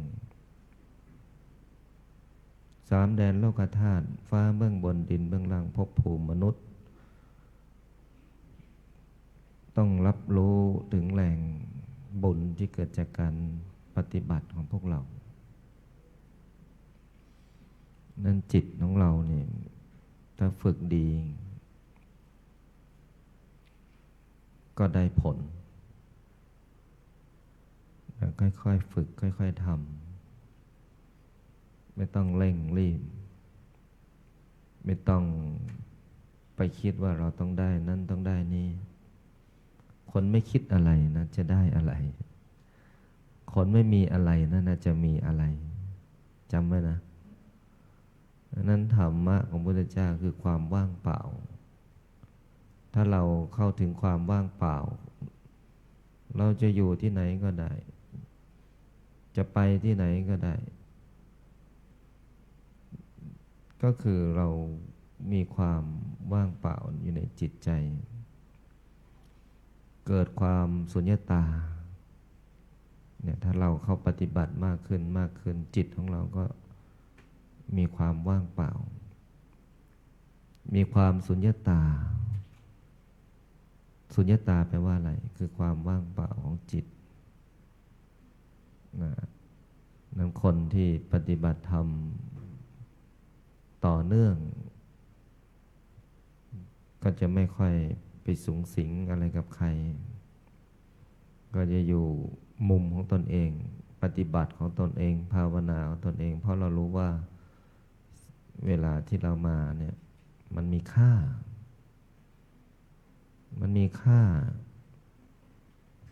การเดินทางมาในแต่ระยะเวลาช่วงวันเวลา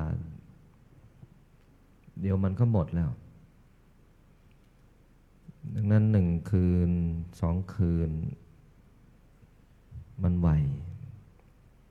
ในช่วงเวลาที่เราจะมานั่งแบบนี้อยู่แบบนี้ปฏิบัติแบบนี้มีพ่อแม่ครูบาอาจารย์มานำสวดมนต์มา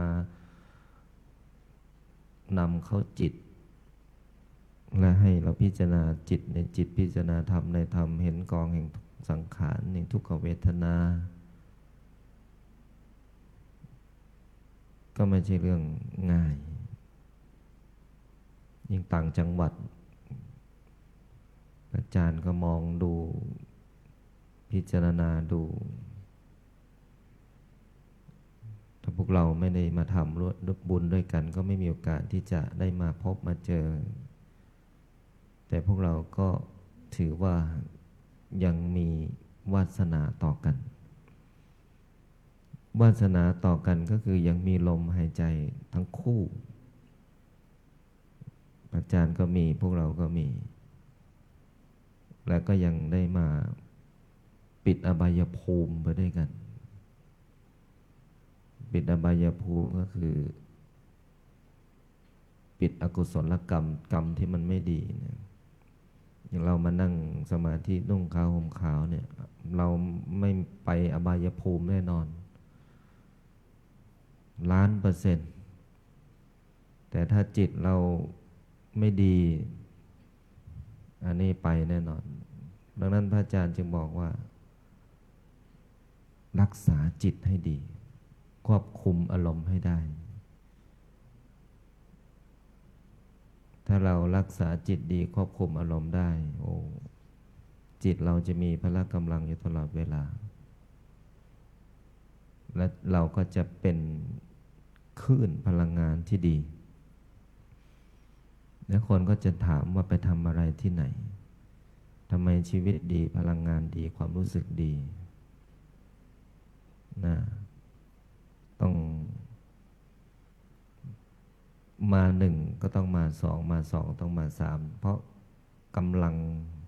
จิตพลังงานของเราต้องได้ก่อน ถ้าพลังงานของเรายังไม่ได้ ความรู้สึกยังไม่ดี จะไปชวนให้คนอื่นมาทำก็ไม่เกิดผล เมื่อสมาธิของพวกเราดี เราจะนั่งทั้งวันก็ได้กำหนดทั้งคืนก็ได้ คนที่นอนไม่หลับฝึกสมาธิบ่อยๆถ้าฝึกบ่อยฝึกได้ฝึกดีเห็นผล เพราะคนที่นอนไม่หลับเพราะบุคคลนั้นเก็บพลังงานที่ไม่ดีไว้มากก็คือวิตกกังวลหลายร้อยพันเรื่องอยู่ในจิตใจลกในสมองสุดท้ายก็นอนไม่หลับแม้กระทั่งการทำสมาธิเนี่ยถ้าเรากำหนดไม่ทันมันจิตมันก็ไปไหนก็ไม่รู้แล้วทีนี้วันนี้เรามาสวดมนต์มาปฏิบัติธรรมใต้ฐานหลวงปู่ให้หลวงปู่ครอบวิมานเห็นตัวเองนุ่งขาวห่มขาวกำหนดดูนะกำหนดมาที่ตัวเองดูกำหนดจิตมาดูตัวเองเห็นตัวเองอยู่ในสภาวะนั่งสมาธิ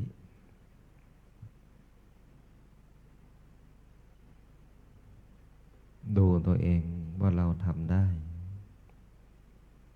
ความสว่างของกายของเรา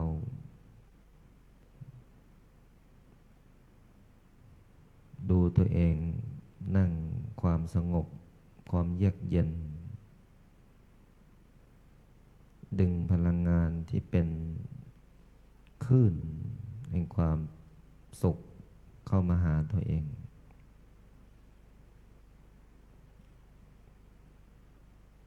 ให้เห็นว่าเรานั้นมีความสว่างตั้งจิตอยู่ที่ใจลมหายใจเข้าออกอยู่กับพุทโธ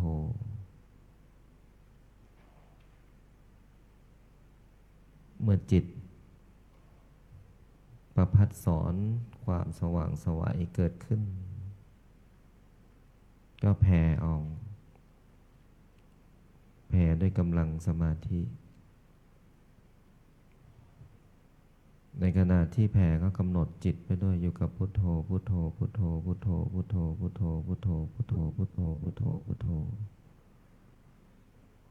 เราจะส่งกำลังให้ใครก็ได้หมดทีนี้เพราะกำลังสมาธิของเรามี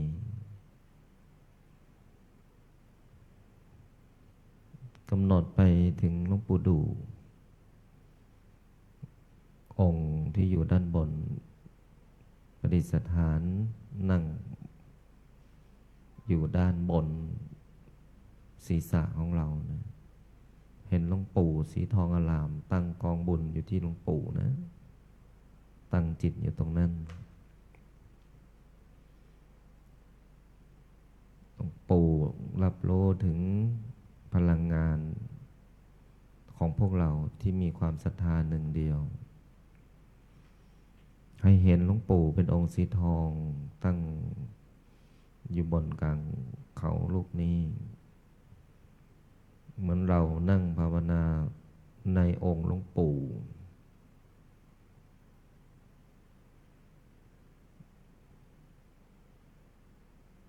กำหนดจิต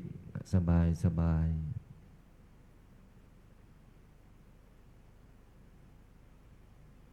จับพลังความรู้สึกดูพลังงานที่หมุนเวียนรอบพลังงานที่สัมผัสจิตที่เห็นองค์หลวงปู่สีทองเหลืองอลาม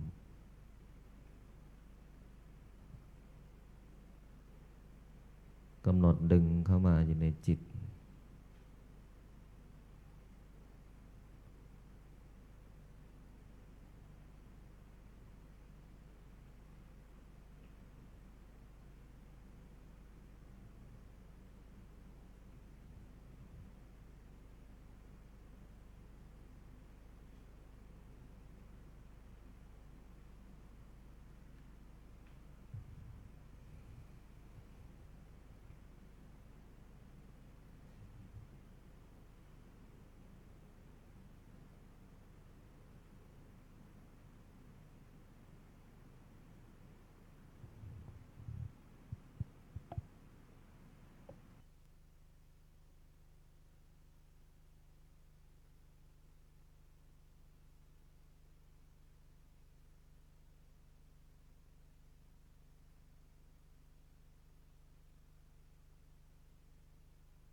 ควรแก่เวลานะ